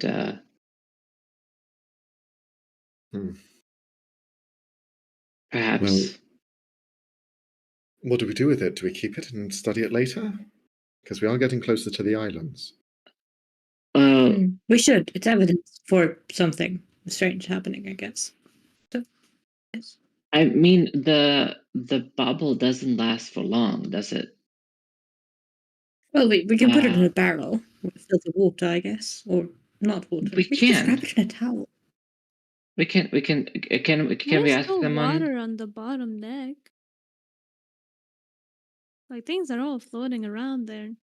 I don't know if we should be having that happen. Yeah, we should fix that. I think it's see this bright flash of lightning above. Just this kind of yellow flash just illuminate the skies with this kind of large, almost tree-like pattern as it extends outwards. Nothing going downwards. It seems to be a lightning strike that goes into the clouds above. As it does, the entire space is illuminated in this bright yellow, and you watch as the petrified fish begins to shift around and almost awaken as it begins to shake out. Val, if you could roll a Constitution saving throw, this is to maintain the control of your spell as it is trying to wriggle out and just begins to go feral. Oh God, it's moving. My Constitution is 14, right? That's so it's +2. So +2. Okay. Unless you have it's a saving throw. Proficiency. Yes, so it's a 5. 5, do you have okay. Proficiency? I don't believe they do. I don't. Druids? I sure don't. Have wisdom and. I mean, if our DM would be, let me throw again. No, I'm not. You will learn that soon. Okay. Yeah, attack the old grandma. Yeah. You see, as you're kind of like hovering it in front of you, the flash of lightning happens, and it almost like it sparks it awake.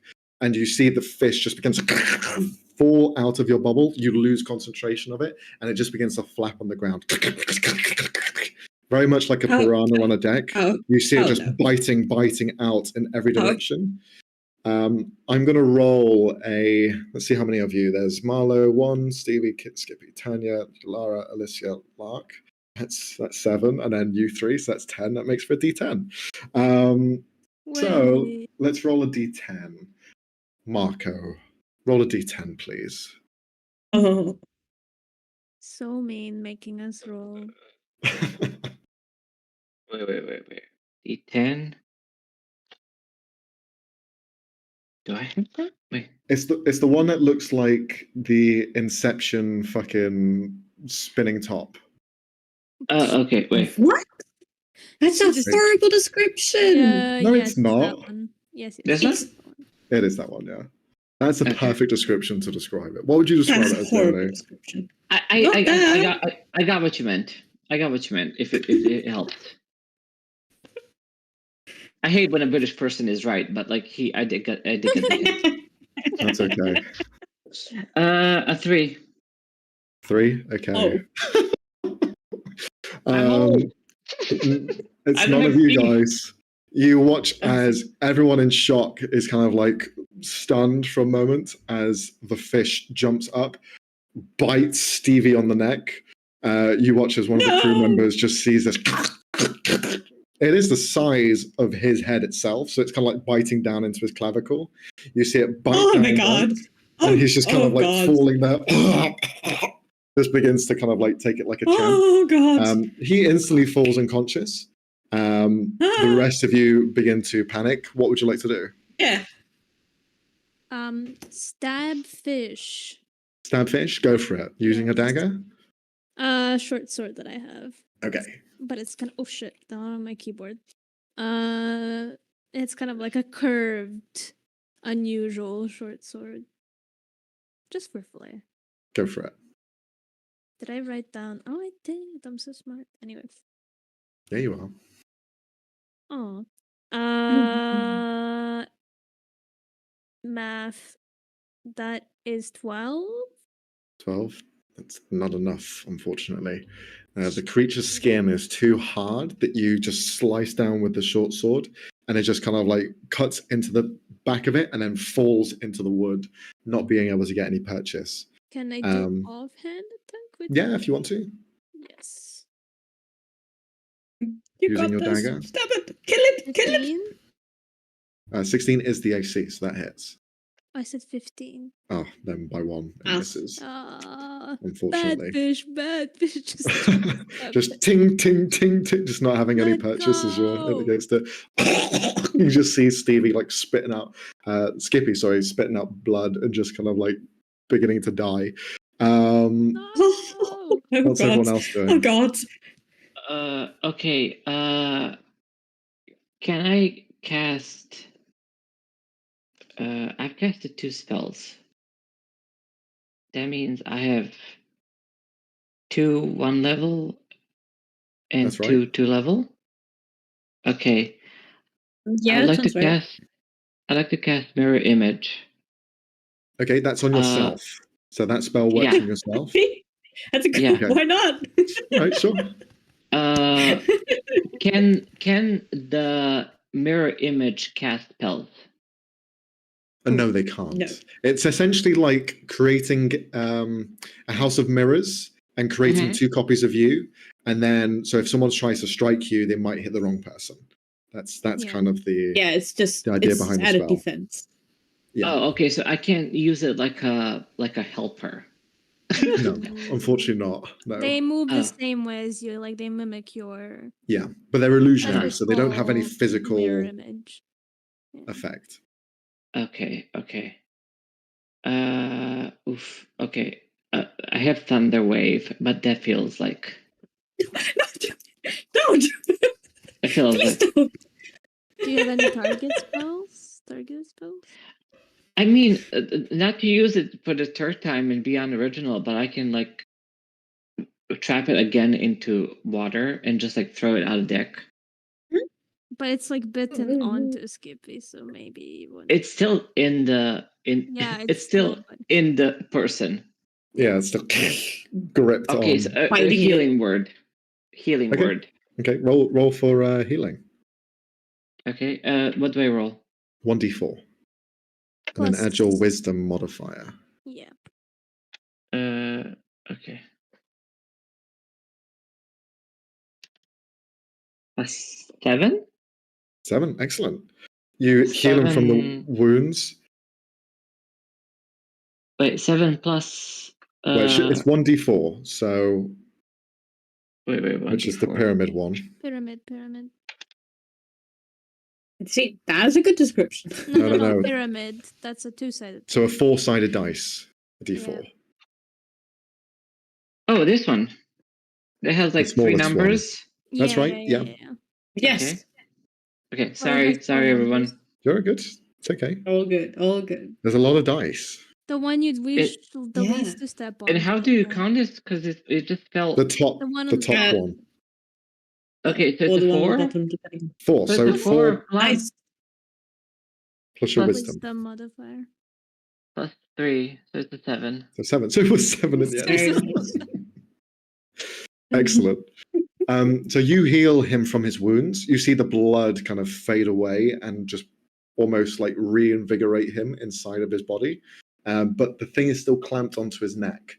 So that was your kind of like healing him to try and stop that. We'll go over to Sasha to see if she wants to do anything. I think the one. Well, I could go shocking grasp, but I think that's going to piss off the guy that is currently biting to death too. So that's the only aggressive spell I have. The other option would be color spray again, but that's just going to blind the fish. I'm not sure how much it's going to care. I can't do shit. No, okay. There are things around you as well. The ship has like things laying around if you want to try and grab something. I have a 1 in strength. If I try to smack it, that's just going to be sad.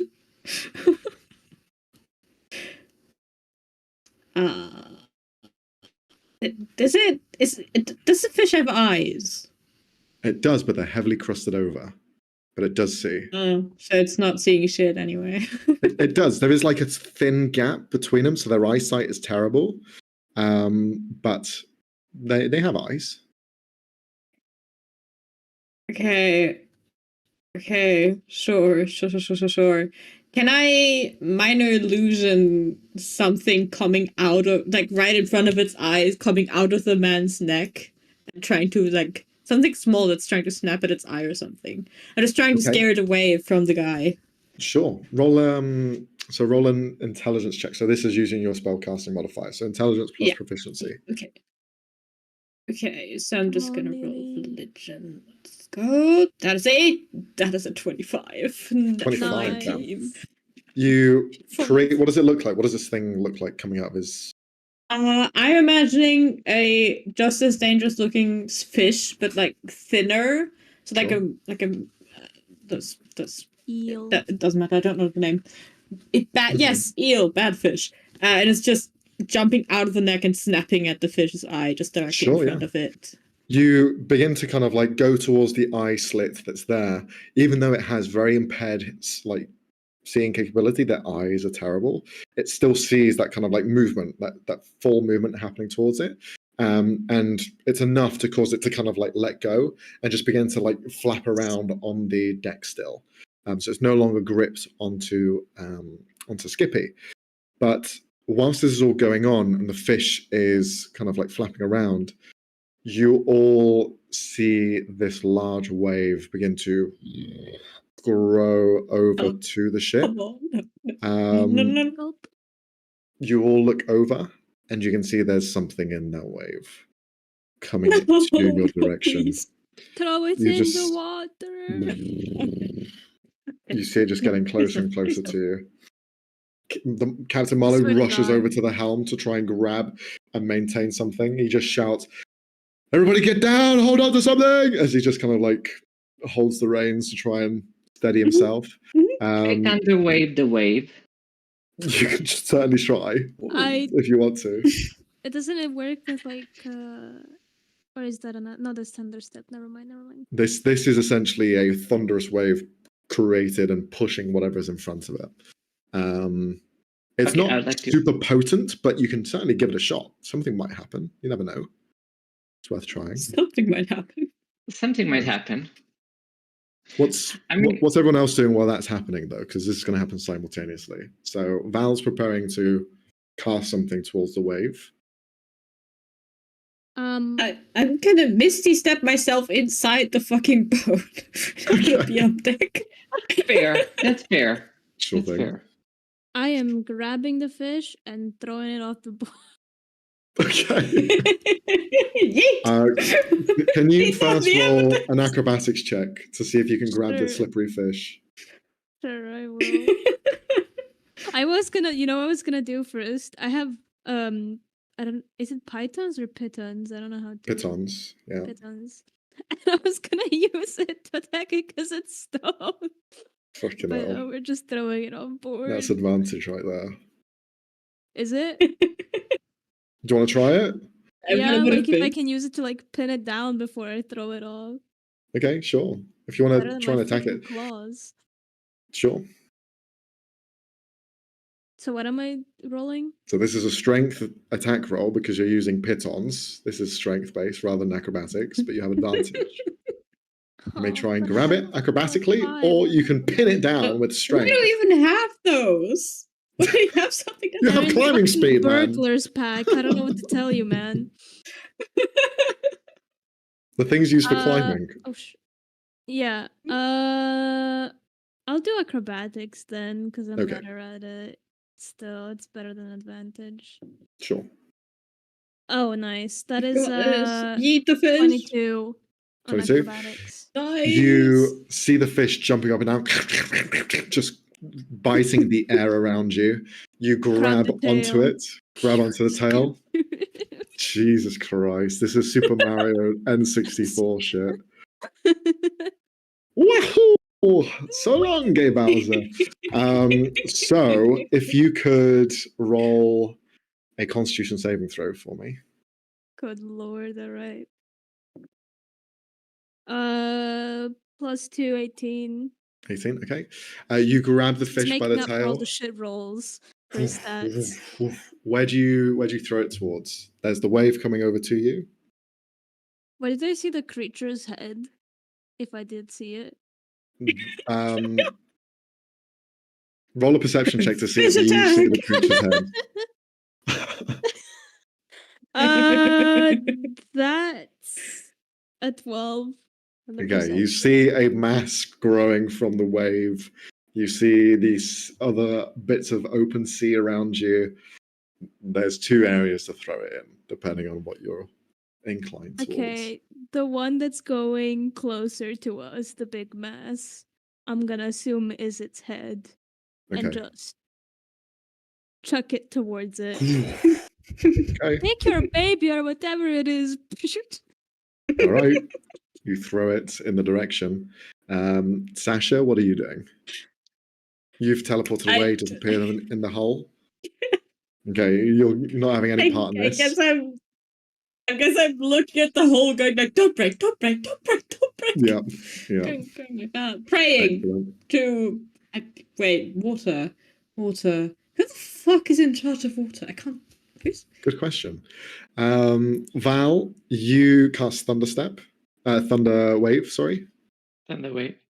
Okay, you looking towards the creature that is coming towards you in the wave.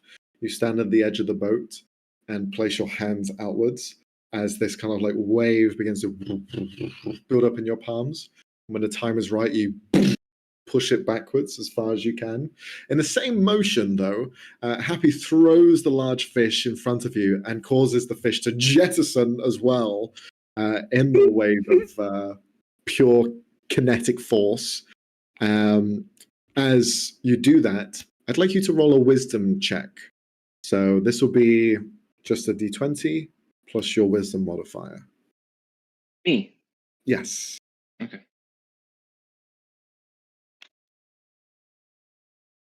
Come on, nat 20, nat 20. It is not nat 20. It most certainly is not. Shit. 3 plus 3 is 6. Okay. Don't mind. Hands out. The wave of energy pushes towards the wave. You cause the wave to part in some areas, but the wave is so large and too much for your magic to kind of like stop. But you push away enough of it to see the head of this creature push out as it's heading towards you. You see there are several eyes at the front of its head. It is a soft, smooth exterior. Yeah? What did you say? There's several? Several eyes at the front. They have a slight glow to them, like underneath there is a glow. And as it comes towards you, I'd like you to roll a perception check at advantage because you are so close up to it. Everyone else is hidden away or doing something else. Can I cast animal friendship? You want to roll an animal handling check? Is that what I heard? No. I have a spell called animal friendship. Oh, okay. That's just like a wink, because like it's not at you, it's like more at the wave. Okay, sure. Okay, so what we're doing first. So perception at advantage. Okay. 14. So again, roll twice and take the higher of the 2 rolls. 15. 15, and then add your perception modifier, which is under your wisdom. 15 plus 3, 18. 18. Okay. 18. With an 18, as the creature is like the veil is pulled back as the waves part in front of its face, it grows closer. As this fish is also jettisoned towards it, for a moment you see it just tung against the side of the face, and then the creature's mouth slams down on top.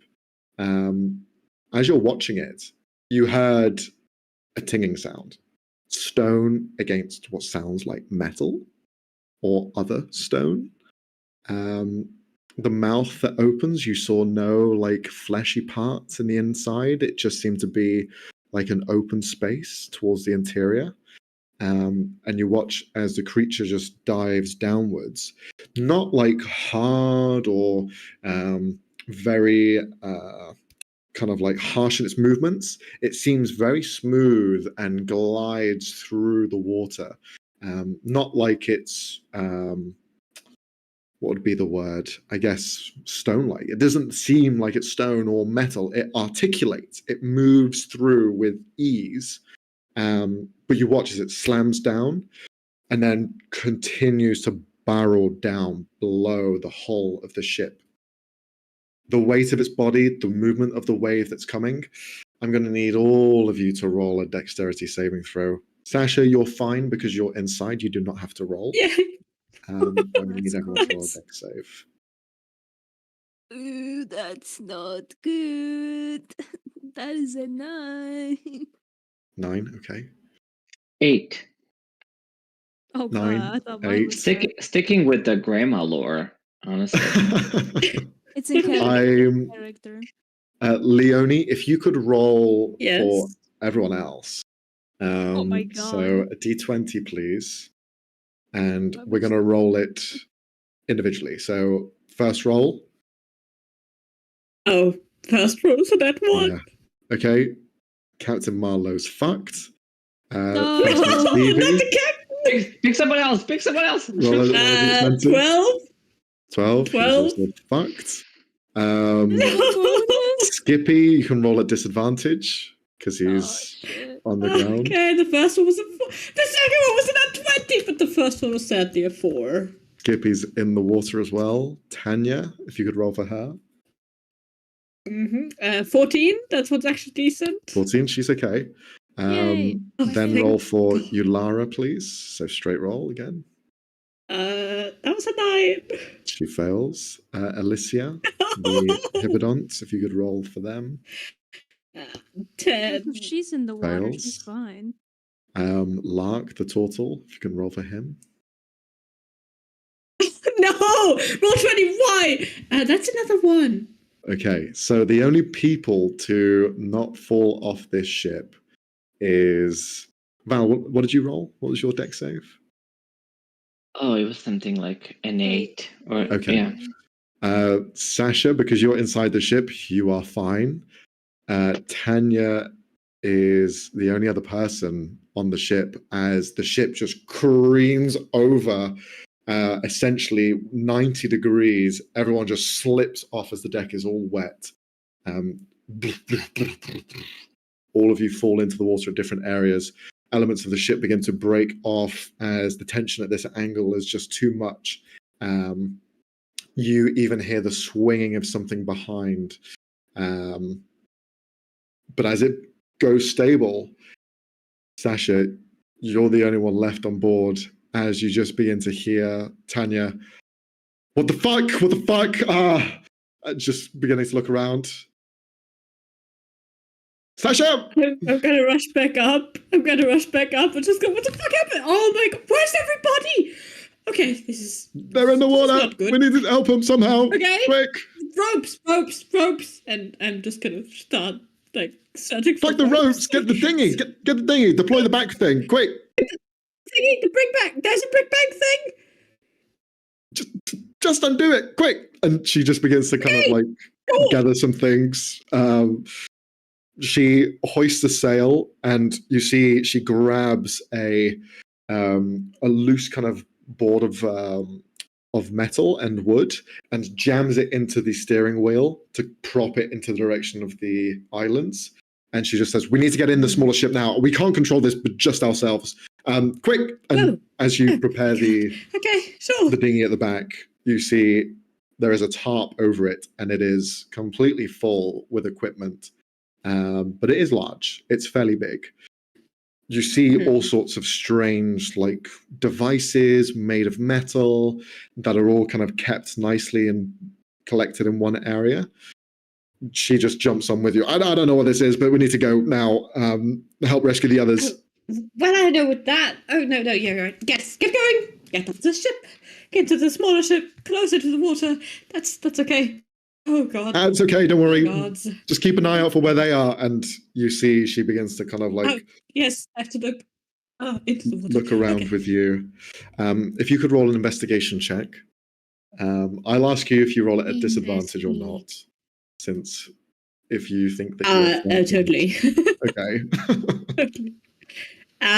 12 with disadvantage. Okay. Robbie, if you could roll for Tanya, please. So a d20. Interesting. 12. 12, okay. Two of you just begin to scour through. We'll focus on Happy first. Happy, you feel plunged into the water. Caught off guard. You're kind of surrounded by water around every corner. What's going through your mind? What do you do as a cat? Trying to stay afloat the best he can, seeing if he can grab onto something. Okay. Most likely. Sure. Maybe there's like a loose piece of wood or anything. Yeah. If you could roll a survival check to see how well you can cope in this environment. Oh, okay. That's a 19. 19, okay. Not only did some items fall off, but barrels as well that were left on the top deck. You see some of those are still floating around you, and you just begin to reach out and claw your way on top of one of them. It constantly spins, and the waves come and crash over top of you, but it is a buoyant material, and you just kind of like hold onto it for dear life. Is there anything you're doing whilst this is going on? Looking for anyone else. Okay. Seeing if he can somehow get them to grab onto things to at least point them towards other barrels. First thing you notice is the ship is just careening away from you. It is just caught up in the storm. You are being pushed away from it. To try and catch up would just exhaust all the energy in you, and it's just a difficult task to even attempt. So you look around to try and find people. Roll an investigation or perception check. Gotcha, boss. Oh, okay. That's a 22 on perception. 26. Okay. Nice. What's Val doing? So Val, you've just fallen off as well. You've fallen into the water. How adept are you in this situation? How do you feel? What's going through your mind? I mean, adrenaline is still kicking in, and Val's a good swimmer, so she fights to the surface, and of course, because she's taken damage, she like takes a couple of moments to be like, and then when she recovers, she looks around and sees what's happening. She just like wants to assess the situation. Sure, yeah. If I could ask you to roll a athletics check, so this would be a d20 plus your strength. A 12? 12. Okay, you kind of find enough kind of strength in you to get to the surface. You begin to look around, but you can't see anything to grab onto. Waves are crashing over you. You are kind of like struggling to breathe at some points. Happy, you find Val struggling in the water, staying afloat, but there's nothing around them to grab, so they are like struggling to stay buoyant. I do have rope on me. Could I tie it to one of my daggers and try to like throw it to like a barrel or a floating piece of wood and then like chuck it in Val's direction or anything of that sort? Yeah, sure. You landed with most of like the debris that came from the ship, so you can try and reach over and hit one. Just roll a dexterity check. So essentially your ranged attack. 14. That's enough. You find one close enough, you pin it with your dagger, pull the rope in, and then try and like shovel and shove the plank over towards Val. Val, you see it kind of land in front of you, grab onto it. It's just enough to hold your weight, nothing too strong, but just enough to keep you kind of balanced and catch your breath a bit better. The two of you tethered together at this point. You see a couple of other people emerge and like try and grab onto other debris, but some people haven't come to the surface, and you see they're kind of like struggling. Do I sort of move towards Happy so we can share the barrel? The barrel, yeah. Yeah, sure. You begin to pull on the rope and like grab yourself closer.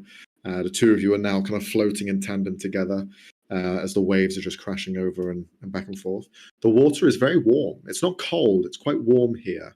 It's quite like a tropical area, so the water is kind of warmer than it should be. So you're not kind of freezing cold. You're not going to suffer from any sort of freezing temperatures here, but it's still kind of like exhausting to constantly fight these waves to be in this situation. Happy with your previous perception check, you can see that Sasha and Tanya are on a boat trying to kind of like row their way towards you guys, but they don't seem to have pinpointed you specifically. They're just kind of going in the direction of where you were. Would you let me cast as a druid craft like a small flare?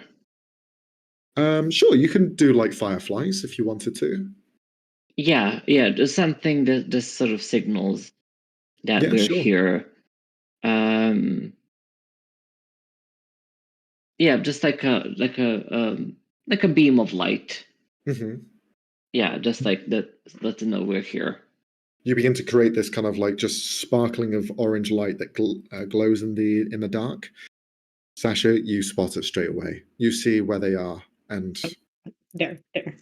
Two of you begin to row faster in that direction. You now kind of gathering together. Sasha, Tanya, on their ship, the little dinghy that they carry with them, they approach both Val and Happy. The two of you are pulled onto the dinghy with all of these other bits of equipment here as well.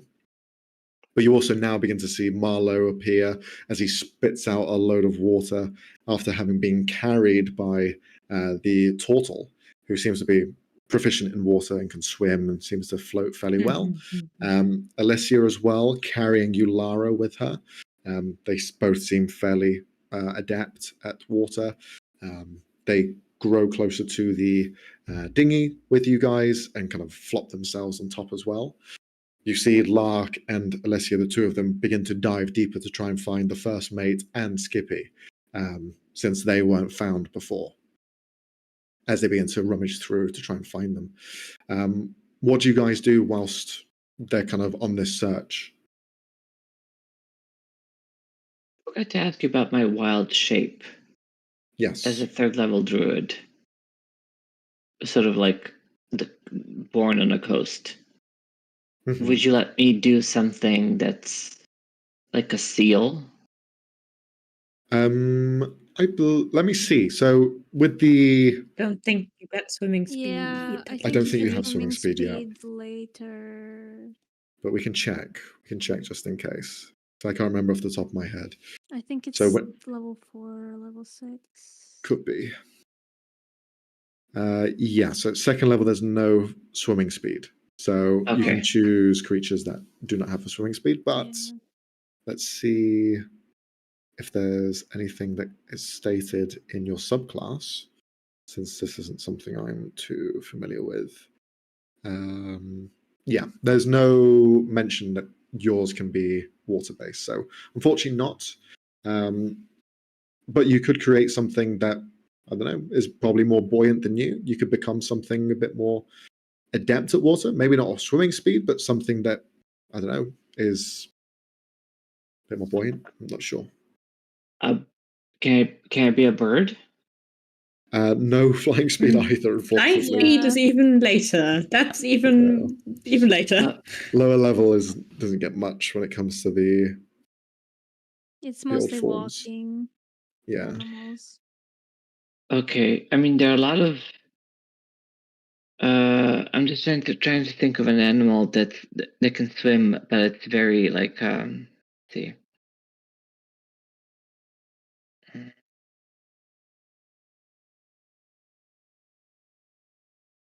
While he checks that, Sasha's just helping people climb into the boat, and then, I don't know, giving blankets, being like, okay, I don't know, rub yourself dry, you shouldn't be this wet. Even if it's warm, you shouldn't be this wet. As you're kind of like helping them out and take care of them, you see a drenched Yulara looking through the equipment that's been stored on here, and you see she begins to grab these bandoliers. But you see she almost like stretches them outwards. So they're like these almost golden rings, but she stretches them out and they seem malleable. And she just kind of like places it over her head and it affixes tight to her neck. And she just begins to hand them to each one of you. This should help with if we fall into the water. They allow you to breathe in any condition. So just as a precautionary. As well.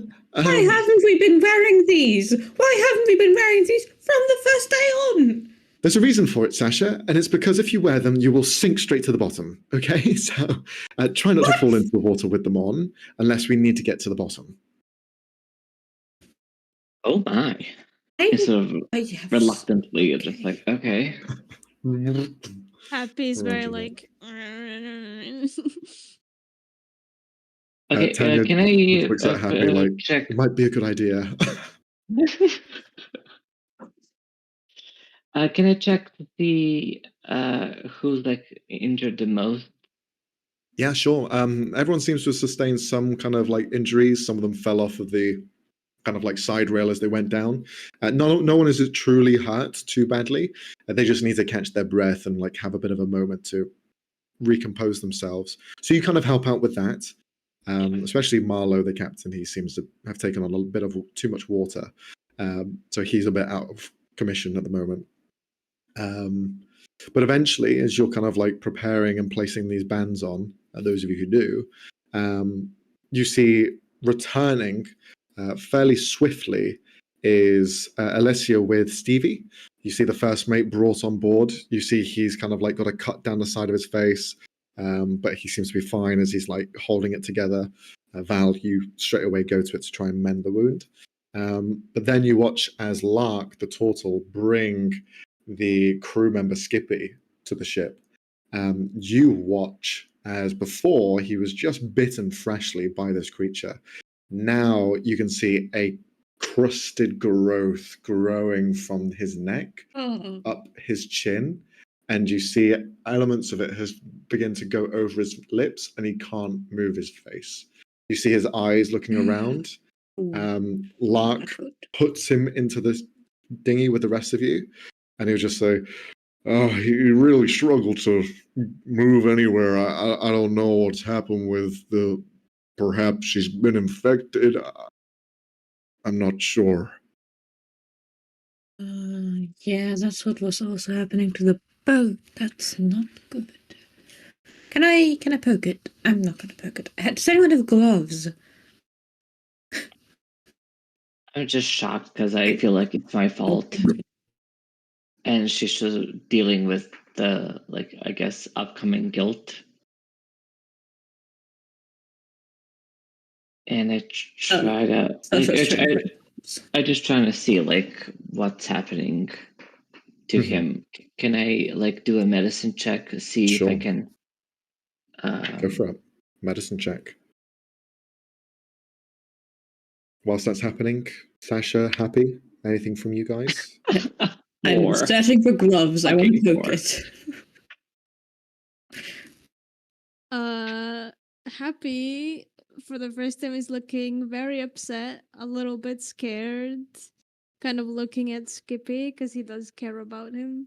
So he's looking very uncertain, kind of like just staring at him, staring at Val, then looking back to Tanya to see if there's any like, is she worried? Is he gonna be okay? Kind of slightly unusual behavior for him. Sure. You see Tanya is holding Skippy's hand, just kind of like reinforcing him. Just you hear her just care because they've worked together for so long. You see she's like in the moment really trying to focus. But she also holds onto your hand, Happy. Just kind of both of you quite tight. Val, with your nature check and your kind of like medicine and how you understand the way that these sort of wounds would work, it is growing quickly. You assume it's going quicker because it was in the water. Something with the water and this kind of like infection, whatever this was, has caused the growth to rapidly kind of like happen. And even Lark begins to say, whilst he was in there, I tried to get to him faster and his movement just slowed and got worse and worse. I don't know what's wrong with him, but we need to get him to a doctor. You see, he looks over to you, Large. Should we use the... And she says, no, not yet. What? We have a way to stop expeditions like this tend to delve into things that need fixing, fast fixing. We have a spell scroll, a limited one of one kind, which can stop a petrification or remove it altogether. Same as any sort of poison or anything we may find. I think we should hold on to it. Why? Yeah, why would you hold on to it? This is clearly something similar to petrification. If we don't do anything, he might die.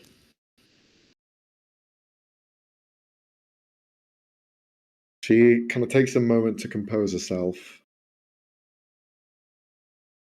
What if this is what happened to the people of Goral? What if the reason all of them are no longer around is because they're all petrified?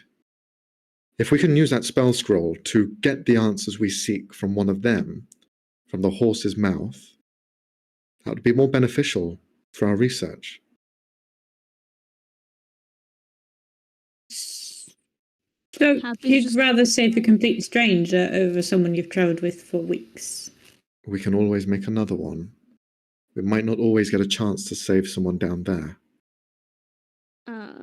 Happy walks over to her and starts hitting the side of her legs. I don't care about your research. You helped my friend. He helped you get here for your stupid scribbles and research. And you're gonna let him die. So I look at Olara and I without words, I just signal I think we should use it on this.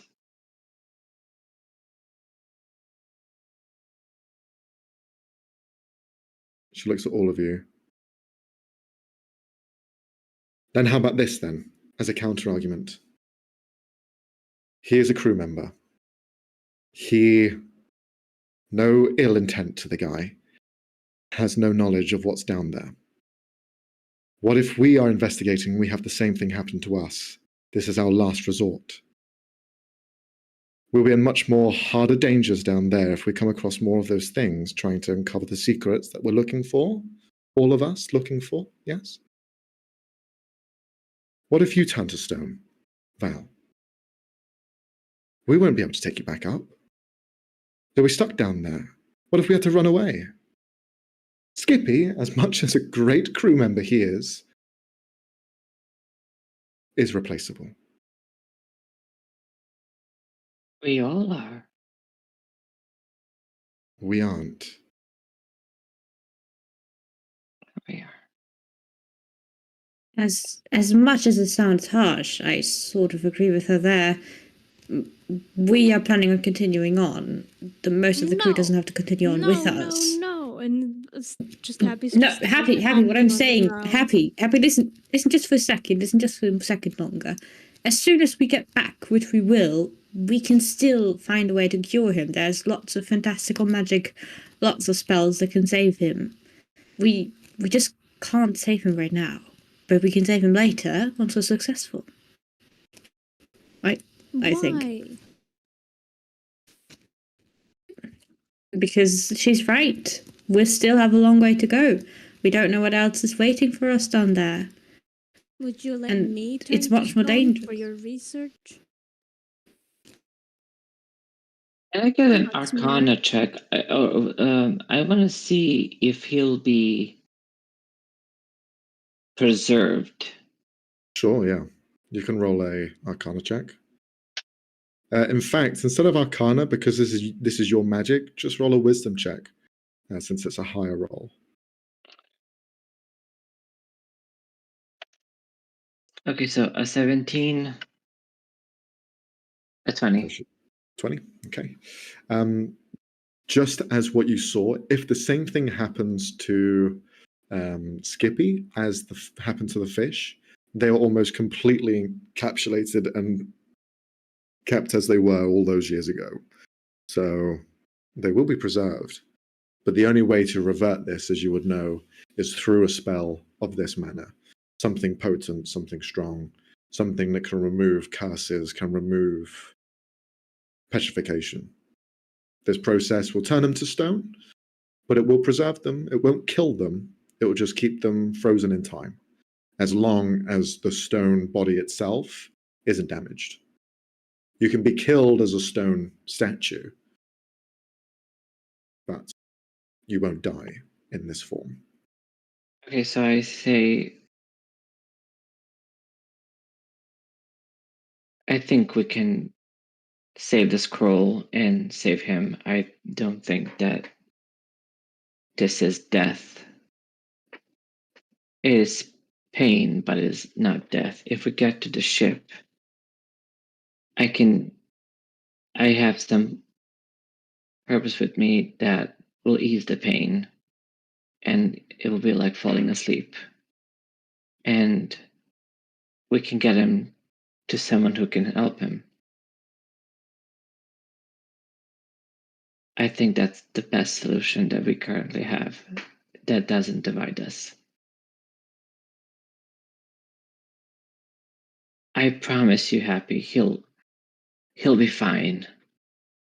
He might not look fine, but he'll be fine. We'll take good care of him.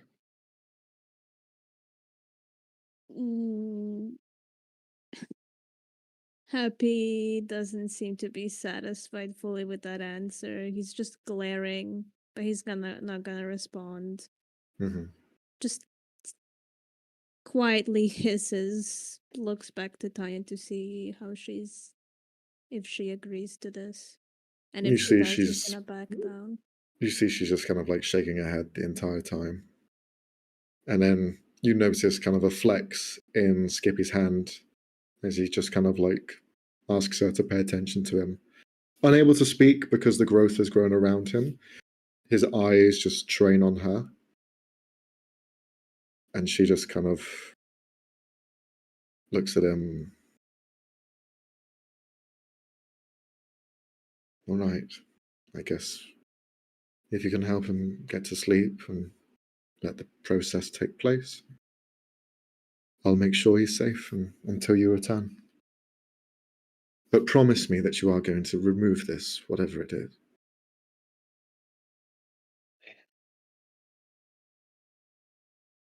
Because what Happy said is true. We're all irreplaceable. We can all be changed. None of us are here forever. But we're a team, right? That's why we're here. To find your sister, to find your lover, to find the secrets of your people. We're not all expendable in this. We go in this together, we come out of it together. Okay? Yes. She kind of looks to the captain who's recovered, and he just kind of like acknowledges. I'm on the side of my shipmates, of course, but I also understand that resources are at a scarce rate. Let us head back to the ship, wherever that may be, as he heads and looks forward towards the islands. Sasha, could you have a look to see if you can find the ship, and we'll try and go in that direction. If I have to. You look ahead. He passes the spyglass to you. You look forward, because you saw where the direction of the ship was going. You kind of like retrace where it was, and you can see the ship is actually beached and hit into the side of one of the islands there. No longer moving, just kind of like buried into the sand and a bit of the stone and dirt around the area. Damaged, but no longer moving, as it's just kind of sat there beached. Pointing in that direction. Right. Good and bad news. Right. Is it still there, at least? Yeah, and it's not going anywhere because it's good. Beached. Well, that's all right. We can try and push it off, and well, right. If we get out of here. So let's try and get back to the ship and reorganize what we're doing, and then we can move from there. Lark, if you can help me. And you see the turtle grabs one of the oars. The two of them begin to pull the boat into the direction that you're looking to go. It takes a while traveling in this method, and with every kind of spray of water that comes over, whatever hits against the side of Skippy, you watch as it solidifies into more chunks of stone, and it just continues to grow and grow, growing across the chest. Elements of it do look painful, as though it's like growing from underneath the skin at some points and pushing through, almost like knitting going in and out, under and over the skin. The growth is like erratic. It doesn't seem to be in the same spaces. Robbie, you want to say something? Can Happy like try to cover him up with his little coat and whatever he can find? See, Tanya's doing the same. Like the towel which was used before, you see she's kind of like holding and kind of using herself as a bit of a cover itself to stop any more sprays. You help and do the same. You see she kind of like looks at you in this kind of moment of quiet with just the two of you present. You truly are one of us. Yes, I care about you. Well, we should all care about each other. We're all we've got. Yeah. So let's not try to lose him, eh? I'm not very smart. I can't read the scribbly lines or the fancy books. It doesn't matter.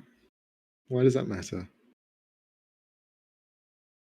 Well, you don't have to read. You don't have to know things. You can see more than just that. You can see the heart and compassion. You have spirit, which is something some of these people don't have. It's harder to have compassion than hate. I have a lot of hate. Oh, let me tell you right now. Well, I see more compassion than that. Maybe not for the rats. No, none at all. They don't deserve it. Well, they currently have their own ship, so we're going to have to claim it back from them. I cannot process so many emotions at one time. Don't worry, you'll get that rat queen, or king, or matriarch, or queen.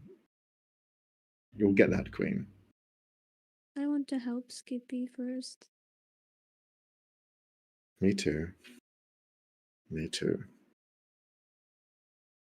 I don't like the idea that they would probably let both of us also turn to stone. Well, I won't let them do that to you.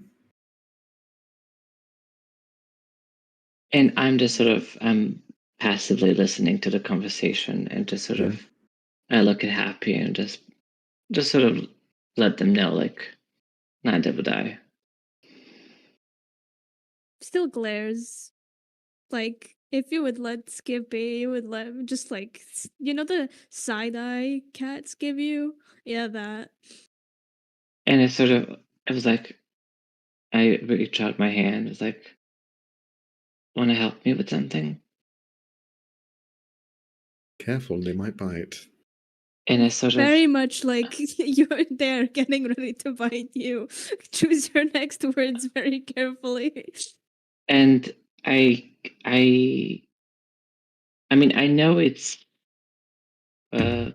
pointless, sort of, but I cast healing word again, but it's different. It's more meant to calm than heal, more like psychological heal. So it's more bright yellow light, and the word is like a lullaby, like slowly putting someone to sleep and like calming them down. And I asked Skippy, what's your favorite smell in the world? Skippy What's can't your talk right now. We can talk. You say it and you see Tanya respond for him. Orange. And I druidcraft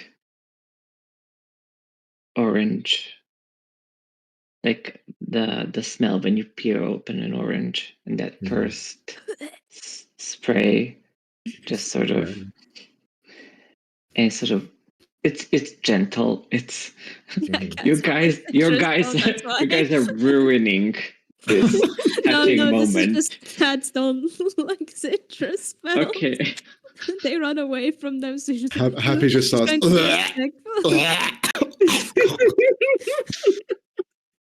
Coughs up a bit of rat hair from eating them. A tail. Okay, I'm giving you Shakespearean drama, and you're ruining it with your. Welcome to the world of D&D, man. Yeah, Sasha's just sitting like a bit away and is just like noting all of that. Just like, these are some weird people. You see the growth is wrapped around his face, going up to the side of his head now, but his nose is still kind of free and he can breathe in the sense. He watches his eyes kind of lessen that strain as the smell comes in and hits him. You see like a kind of grateful look, but there's also the look of, don't leave me like this. You see the eyes of someone who is afraid to be trapped in their own body, and that's something that hits Val.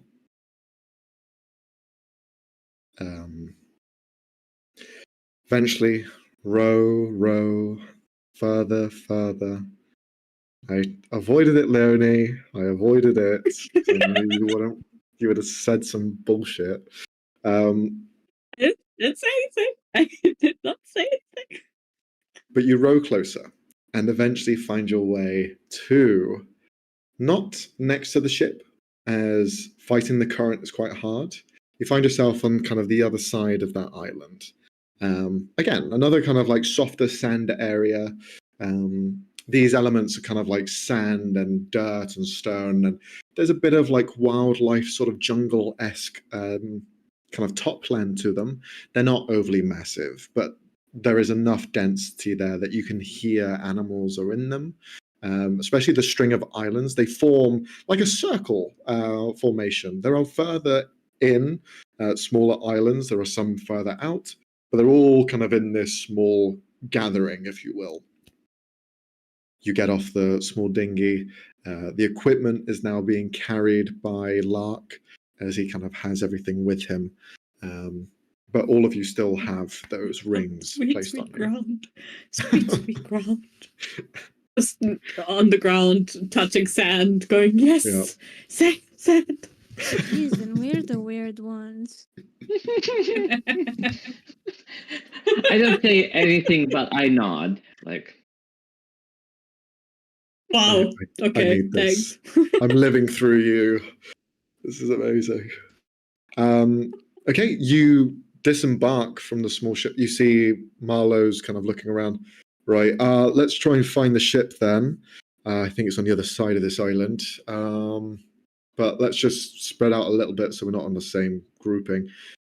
Skippy, though, if I could ask a couple of you to carry him, perhaps don't touch him, just in case if whatever it is infectious. Just try to avoid the scabby bits. It definitely is. Oh, great, then don't touch him at all then. But see if you can hoist him across. You can see one of his legs have now kind of solidified slightly, but he can still walk. He just needs like an extra hand. Tanya will be there to help him. But the group of you begin to go through the jungle. It's not dense shrubbery. The trees here are fairly large and opulent, but they are unaffected by the wind. In fact, being on this island, you feel no wind. There's no wind at all. It is quiet. That is a reason why you can hear the birds chirping, the creatures kind of dormant and sleeping in this jungle. It is as soon as you walk off the sea, it is just kind of like you've entered a new sort of echo chamber where there's no sounds except for yourselves. But he leads the expedition to the ship. Is there anything you guys wish to do on the way? It won't take too long, but may as well ask the question. if not helping with Skippy, giving death glares to the researchers and keeping an eye on them. Sure. Alessia, the Stingray Hibidont, she will be very kind of like focused on your line of sight. You see, this person hasn't really interacted with you much, has been quite quiet in general, but the eyes that she has are very kind of tactical, and you can see that she has little heart to give. So you showing this sort of like animosity against them, you are on her list, and she is keeping a very close eye on you and wherever you go. He's doing the same, so it's more like a stare off at this point. Kinda, yeah.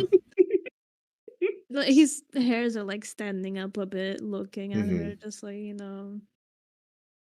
Okay. Protective over Skippy.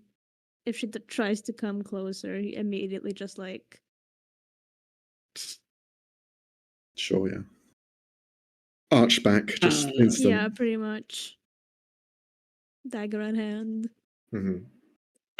If Happy lets them, Sata's going to fall in line with them, walk next to them. Side eyes, but lets you. Yeah, so they seem to be working on something to say. They're grinding their teeth. Like, I would not let you turn to stone. Just so we're clear. I would not let that happen. Why? Because you're like a friend, right? So you don't do that to friends. You let it happen to Skippy. He's my friend. No.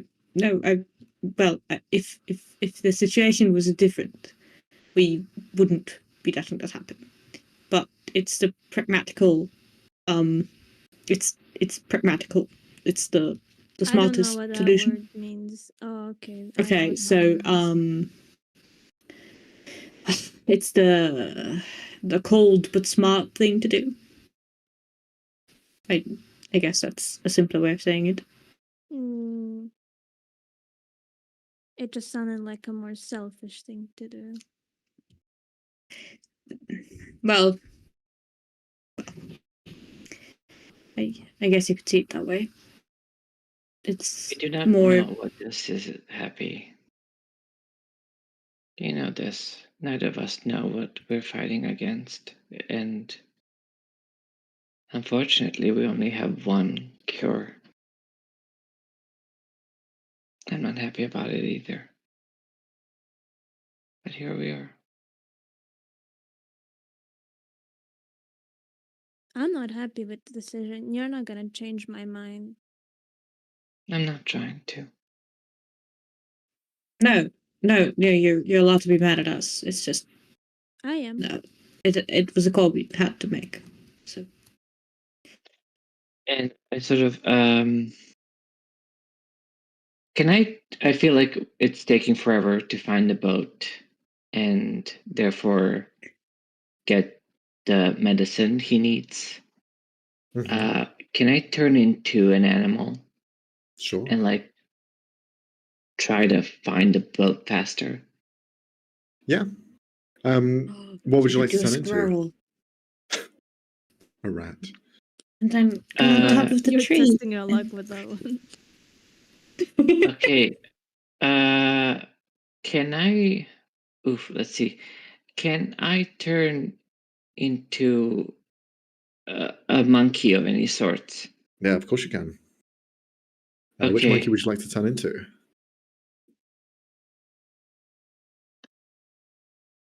It could be a generic monkey. It's okay. What? It could be a generic monkey. It doesn't have to be anything specific. I always found mandrills quite beautiful. Sure. And because there are a lot of trees out there, so I can sort of use them to get see more, climb up, swing tree to tree, be faster.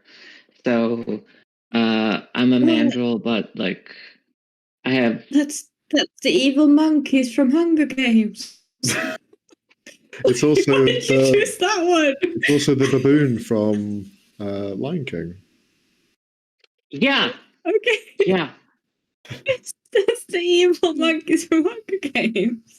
They're also real-life species, so you know. But they're nowhere near as dangerous as the most dangerous animal. Man. Hate myself. You transform into the mandrill. You begin to use a bit of elevation to like climb up and have a look around to see your point of view. Just roll a perception check whilst you're up there as you look around the area.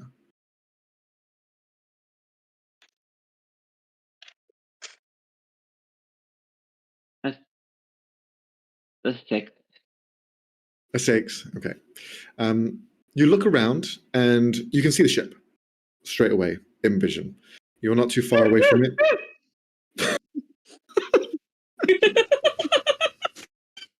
Everyone kind of like begins to grow weary. What was that? I just go. I'm just kidding. I can talk like this too. In wild shape, you can only talk in animal. Yeah, because you're fully the animal. But it would be very funny if you did that. I don't know that. I know. So you're just talking in animal. She fully thinks she's having a like an eloquent, but it's like, I think they're monkeys. There's something wrong with it. I think they're trying to point in a direction that way. But they've seen me transform, right? They know it's me. Yeah. There's not a lot of mandrills. They weren't expecting the sound to emerge from the jungle, though. A jungle they just stepped on and don't know what's in. So they're just like, whoa, what was that? Some of them probably not even seen the mandrill before. But anyway, you point up in the direction. They've never seen the Hunger Games. They've only seen what's it called? A Ballad of Songbirds and Snakes. They've never seen the Hunger Games. Prequels first. Yeah. Prequels first. The correct way to watch films. Yeah, exactly. You have to watch them in chronological order. Oh, stupid. But yeah, you all begin to follow where the mandrill was pointing to. You eventually find the ship. The sails, because the boat has no wind to grab onto, the sails, even though they're deployed, do not catch on the wind, and that's why they've just beached and not moved since. You find the ship as it was, slightly damaged in the hull, probably can't deploy straight away, will need some repairs. But for the most part, it's here. It's ready. You get onto the ship. Yes. Is the hull slowly turning to stone? Yes, the hull is slowly turning to stone in the area where the crustacean growth was. And because the waves had impacted quite a bit, you couldn't see it from the interior because the stone had kind of embedded itself from the outside. But you can see that it has begun to crust up to the side. It has not stopped growing, as this process, as you figured out, is when you're submerged in water, whether it's salt water or sweet water, you're not sure yet. Any type of water, maybe, but the growth seems to grow quicker. But yeah, you begin to grab your supplies. You see to kind of soothing over your crew members' disease with kind of ailments and things to help them. For opium. Yeah, straight opium, just straight heroin. Not even, just like, it's like poppy seeds, like, yeah, you just kind of like needle, bang into the chest. No needle. This is fake Victorian times. This is. Oh yeah. It's a glass bottle. It's a beautiful glass bottle. and if he has to move his lips for that, I have bad news. Just inject it into his nose, and then that'll be fine. Doing a line of coke with the boys, you know. Jesus.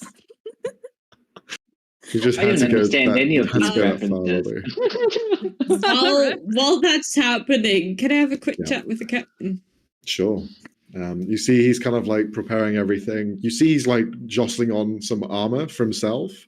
He's wearing one of the bands as well. he looks to be preparing to go with you wherever your next journey is. Yes, Sasha, what's up? So, right, if we get back and they can't figure out how to unstone your ship, right. I'm going to ask the Academy to, like, pay for a new one, because that's technically on me. The whole stone ship thing. That's Well, that's so yeah. that's If they don't reserve, we can try and take it off right. ourselves. That's fine. But it's an old battered thing anyway. To be honest, I've been needing to swap it out. I've been using it for the last 40 years. Painted it as much as I can, but it's an old relic and, well, more sentimental than anything else. Okay.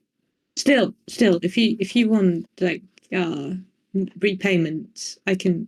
The Academy will stand for that. Hey, oh yeah, certainly. Why not? 20, which is okay. Sure, I don't mind getting some money from this. Excellent. You're gonna buy my trash? Great. I mean, no, I am already paying for this journey. You're aware of that, right? I am already paying to be here. You are part of it, yeah. There's a few others look into it, but yeah. Okay, good. Just it sounded like you weren't getting any money out of this, which I know to be false. So, well, to fund the whole thing, there's a bit of money being put into it. I can't just let the crew not have any money when they're going on to a voyage like this. It's quite dangerous. So, overheads and whatnot, got to do that. But for me personally, this is more of a trying to find my girlfriend. So yes, that's why I'm doing this. But a bit of gold, can't go wrong. All right. I'll write that into the report, and then we'll see what the Academy says. I was going to word it differently, but if we can do that. Well, I have been living off rations for a long time, so I'd quite like to have a nice meal at some point. So, if I can get 500 gold for the ship, that'll be all right. Oh yeah, no, that should absolutely be possible. Yeah. So, of course. Good. Well, what's next for us then? Do you have any idea? Well, this entire island group seems to be a circle, and since we have been going to the center of something, I assume we're going to the center of the island and then straight down into the water. Great, isn't that great? This string of islands is actually called the Kuko. It's claw in the native tongue. There are a few people that are called this island's home, so watch out for those. They can be a bit frosty, but okay.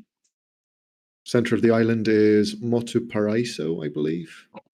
But yeah, this is where we are. Should be fine leaving the ship here. We're gonna have the crew stay and watch it, so we can have point of getting out of here. If not, we're gonna be pretty on hard times. Let's just put it that way. But maybe the natives can help us out if we're in trouble. Doubt it, but we'll see. Oh, maybe if you explain to them that it's for a scientific purpose and a matter of love, a sistership or something, I'm sure they'll come around. You've been reading too much books. Right. Okay. Have you actually ever wielded a sword before? Here, and you see, pulls out. Do I look like that's not. Pulls out a scimitar and gives it to you. You might need it, so be sure to. Yeah, they're just holding it like okay. No, thanks. Well, you hold. You know how it works. You hold the butt at the end, and then you point with the stabby end. I do know how it works. Like you said, I've read too many books. I know how it works. I just don't want it. Right. Thank you. Well, practice makes perfect. If you need some training before we go, then I can train you a bit. No? Right. Let's head off then. Okay. He looks around. Tanya, Stevie, can you make sure that the ship's all safe. Make sure you look after Skippy as well. Yolara, next step. She looks over at everyone, making sure that everyone's here and present. Well, since we can't go by ship anymore and we're looking to go to the center of the eye, I think we are going to be going down in to the center of this island group. And that means going under. Is everyone all right with that? Any judgments? Any questions before we begin? We have a choice.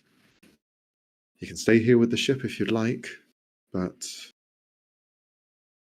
that's the only other choice you have. Stay here and maybe more pirates will come. And who knows what will happen? Or go down and find something truly marvelous.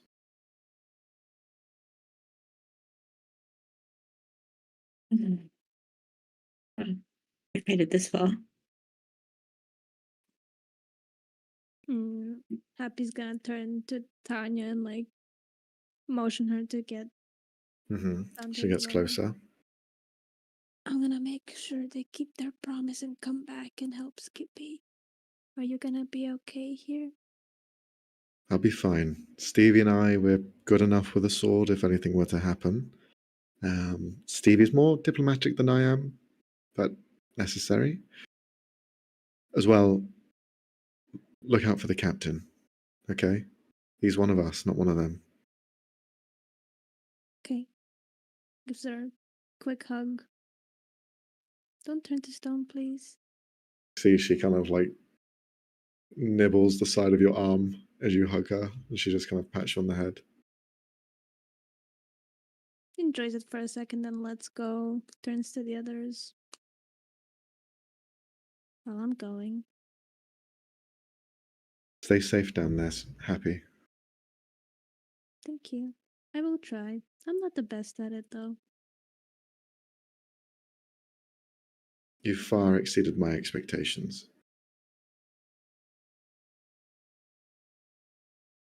I will assume that's a compliment. I'm not very good with big words. Well, you were a stowaway on the ship. I had no expectations for you. And you have stood by us like a true crew member. That's more than I expected and more than I gave you credit for. And I've been quite harsh with you. But I see you have a lot of heart. So, keep it going. You weren't harsh. You should have seen Brett.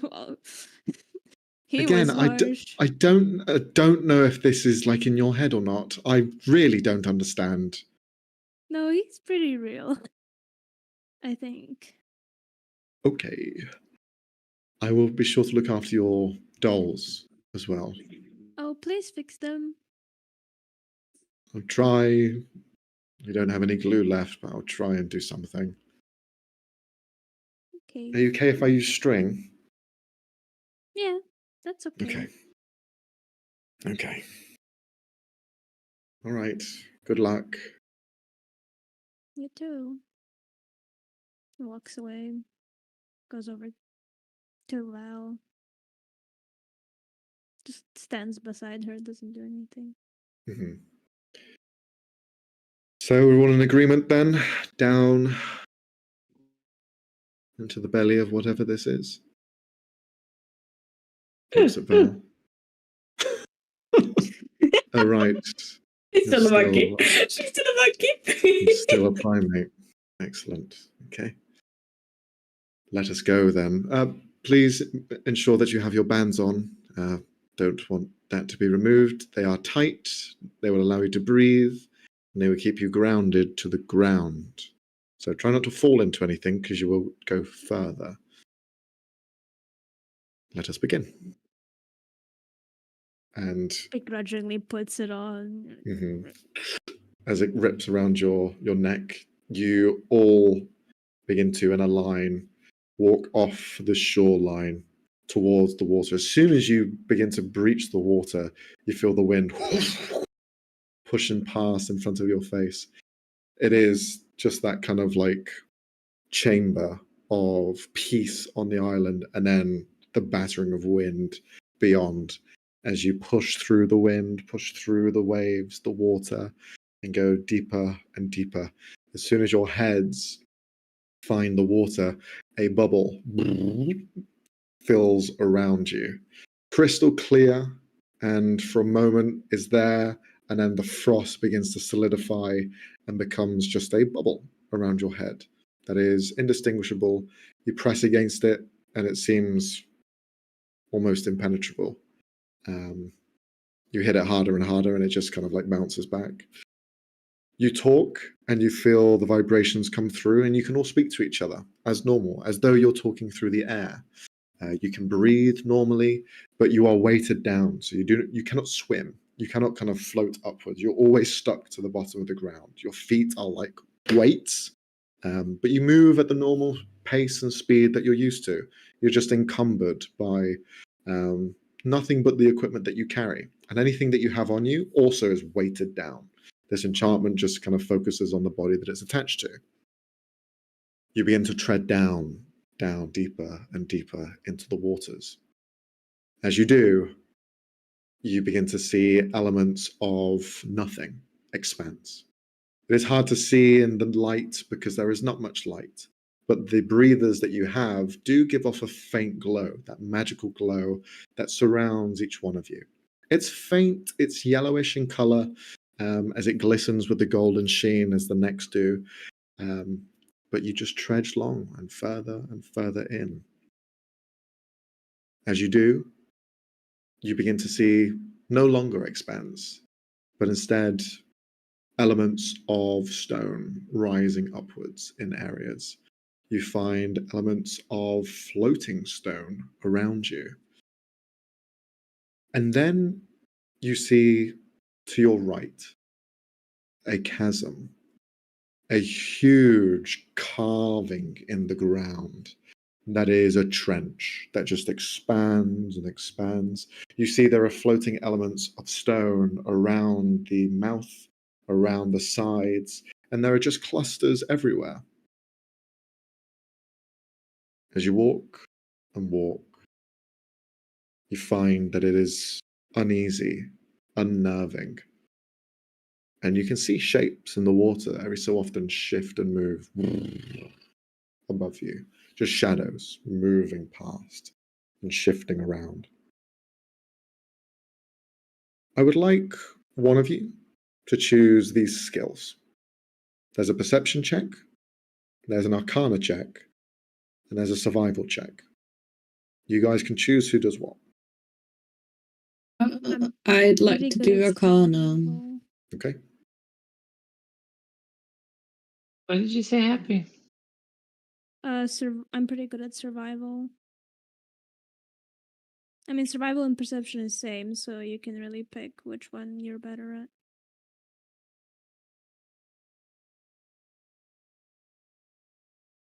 I'll do perception. I mean, that's the only thing that's left.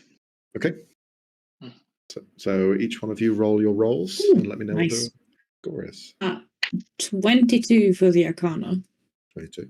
Very good. 13 for the survival. Okay. 20 total. 20. Okay, Happy, you're kind of helping the expedition because you are weary and kind of untrustworthy of the group itself. There's a bit of tension, but the captain is kind of leading the charge and you're there with him to make sure he's safe. You're kind of helping alongside maneuver through this area to kind of continue the journey forward. You see the large clusters of stone around you at different heights, different elevations, floating, non-floating, embedded into the ground. Some of them are like almost spirals and archways. None of them are like built. Doesn't seem to be, at least. They just seem like they've like grown into this way.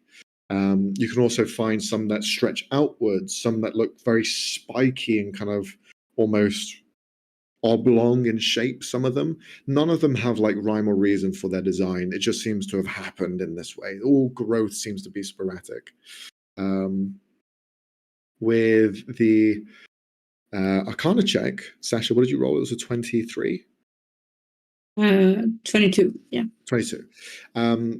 You can look around and you see and feel a presence. The trench, the valley to your right, there is a sparkle of light that you can see emanating from it. It is like this aurora borealis of colors. Blues mixed in with greens, aquatic greens and blues just shifting between themselves. And it's almost like this mesmer that's just hovering in that space. Do you want to take a closer look to it? No, but I'm going to point it out to everyone else. I'm not going to look myself, though. Sure. With that Arcana check as well, you feel there is something in this space, in this trench, that can only be interpreted as your intuition, your kind of like sixth sense. That down there is a no-go zone. Do not fall in it whatsoever. Yeah, I gathered that. It is also not a jagged formation of rock. It is sheer. It is completely cut down the sides as if two plates have just been pulled apart and clean. There's not like formations or kind of like jagged spots on it. No cave systems, nothing hiding. It is completely sheer and flat. And it stretches long as far as your vision can go. Cool. Let's not go over there. Like, never. Okay? Good. Deal. Sweet. For Val, with your perception check, you're looking at the surroundings around you. Those big kind of shadows that you see above you and just hovering by, they are reminiscent to the thing that you'd seen, the large creature, this metallic stone creation. You're hearing almost like the same noises that it was making, subtle noises that are almost kind of like whirring and kind of like clicking at some points. But for the most part, these are very articulate creations that move and swim through the water without any problem, as if they were born and used in this space naturally. But as well, those clusters of rocks that you're seeing, you can see elements of those fish-like tendencies poking through. You see the kind of like fishy eye of one of them. You see like gnarled tooth that rises up from another. You're seeing every single cluster of rock that's here, which is thousands on thousands, is these aberration fish creatures, all petrified, all in this state of dormant. As you are walking through, sometimes the glow when you're close seems to cause one of them to shudder and shake, and you kind of hesitate and step back. You are having to navigate this minefield of piranhas, as any sort of light sensitivity, any sort of kind of knock-on effect may cause one to wake up, may cause all of them to wake up. But at the moment, they hold still. As well, with that perception check, among all of these kind of monstrous aberrations that have been turned to stone in front of you,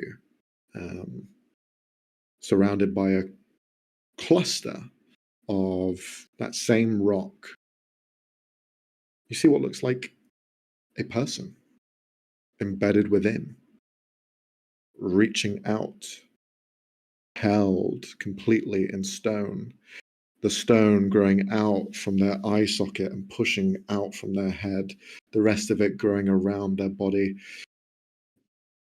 If you wish to know more, you can have a closer look, but that would require an investigation check. But they are just kind of like frozen in there like a statue. I'd like to investigate. Okay. Does anyone else join Val as they grow closer to it? Is that insight?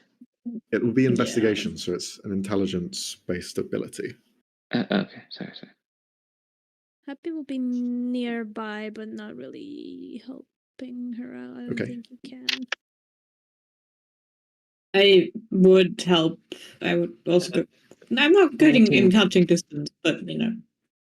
Okay. 19, Val? Okay. As you grow closer, you are deft in your steps. You don't kind of cause anything to shift. You roll a high enough perception that you know like the safest journey to take, and you get close up to it. You see what looks like the same effects that happened to Skippy.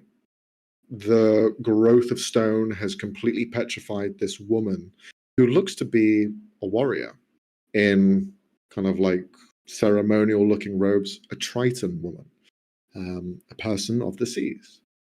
You see they're kind of like in a moment of anguish, gritted teeth, blade out in one hand as they stare forward.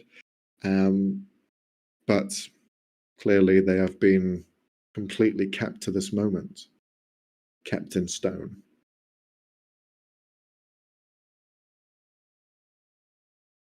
I just feel immense sadness. I don't touch it, but I'm as close to it with my hand as I like deem it safe. Yeah. And I just sort of feel immense sadness, and I try to radiate hope. Like, I don't know what this is nor what's happening, but I am on a journey to discover it and maybe fix it. Could you roll a d20, please?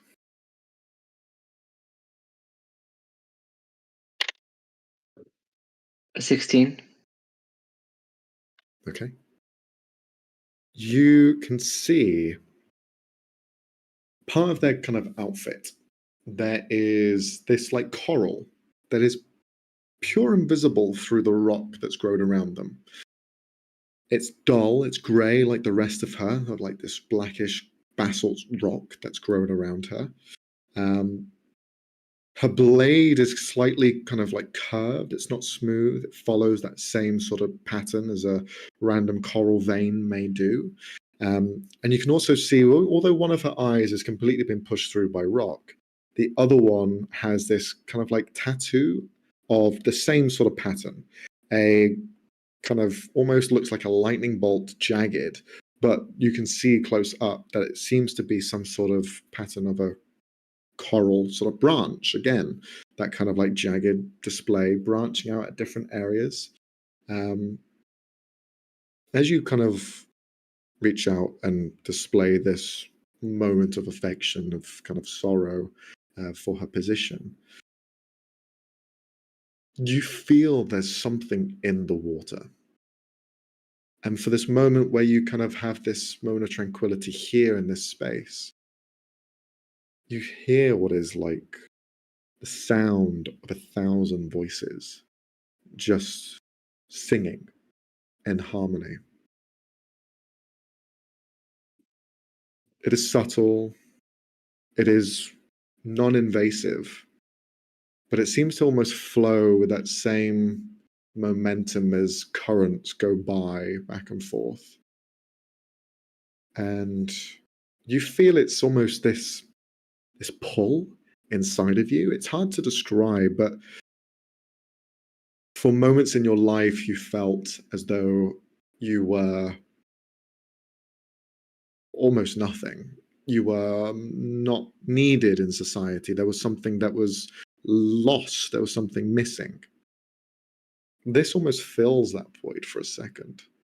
And that feeling where you're on holiday and you finally arrive home, that kind of stress relief that goes over, you feel that happen here. And what you described before when you cast your spell at the beginning of this session happens again. You see that aquatic blue kind of color just permeate around you. and you see a shift from the hand, a shift from the head, as the Triton begins to push forward, the stone complexion dripping away and flaking off into the waters as the outline of her is left behind in the stone in which she was embedded in. As she stands forward, you see all of the patterns which have the coral reef design glow golden light, like a golden yellow. The eye shines through. Her other eye no longer there, but instead you see it kind of like close up and the stone disappear altogether. She herself is no longer petrified, sees you, points the blade in your direction, and you see anger in her eyes. And we're going to end the session there and pick it up next time. Oh my god. Because it is late. Bro. Oh! Screw you! Not another cliffhanger. I know, but that's what happens with these short mini campaigns. You've got to try and fit as much in as possible. You giant A word. Yes, you can say it. Dandelion. Well, there we are. That was today's session. That was part 2. We left on a bit of a cliffhanger, but we have one session remaining. Part 3 coming soon.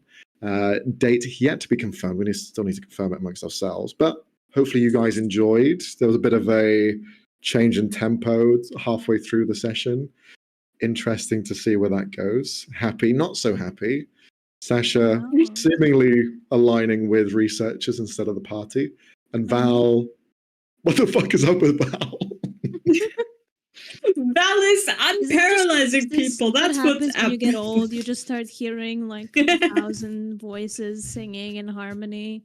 Yeah. Do you reach Zen when you reach 50? Yeah. Is that it? 50, that's all it takes. I love that. Other than you're at that age when you think that 50 is old. It was like the lowest threshold and like everything. There's midlife crisis and then there's midlife ascension. That's what happens. You either get one or the other. Midlife ascension. Damn, I want to reach that. It's like your chances of getting it after 50 go up. You know that's when they start ramping up. You're halfway there. I mean, she's 55. I'm not. Like, I mean, it's either I think it's too early for any like dementia-induced hallucination. But how old is Val? Like, how old 55. did you make her? 55. Oh, that was for real. Okay, gotcha. Did you think I'm 55? No, I think Leonie just maybe we were giving a random number. Thank you. Metaphorically. Yeah. Thank you. I feel 55.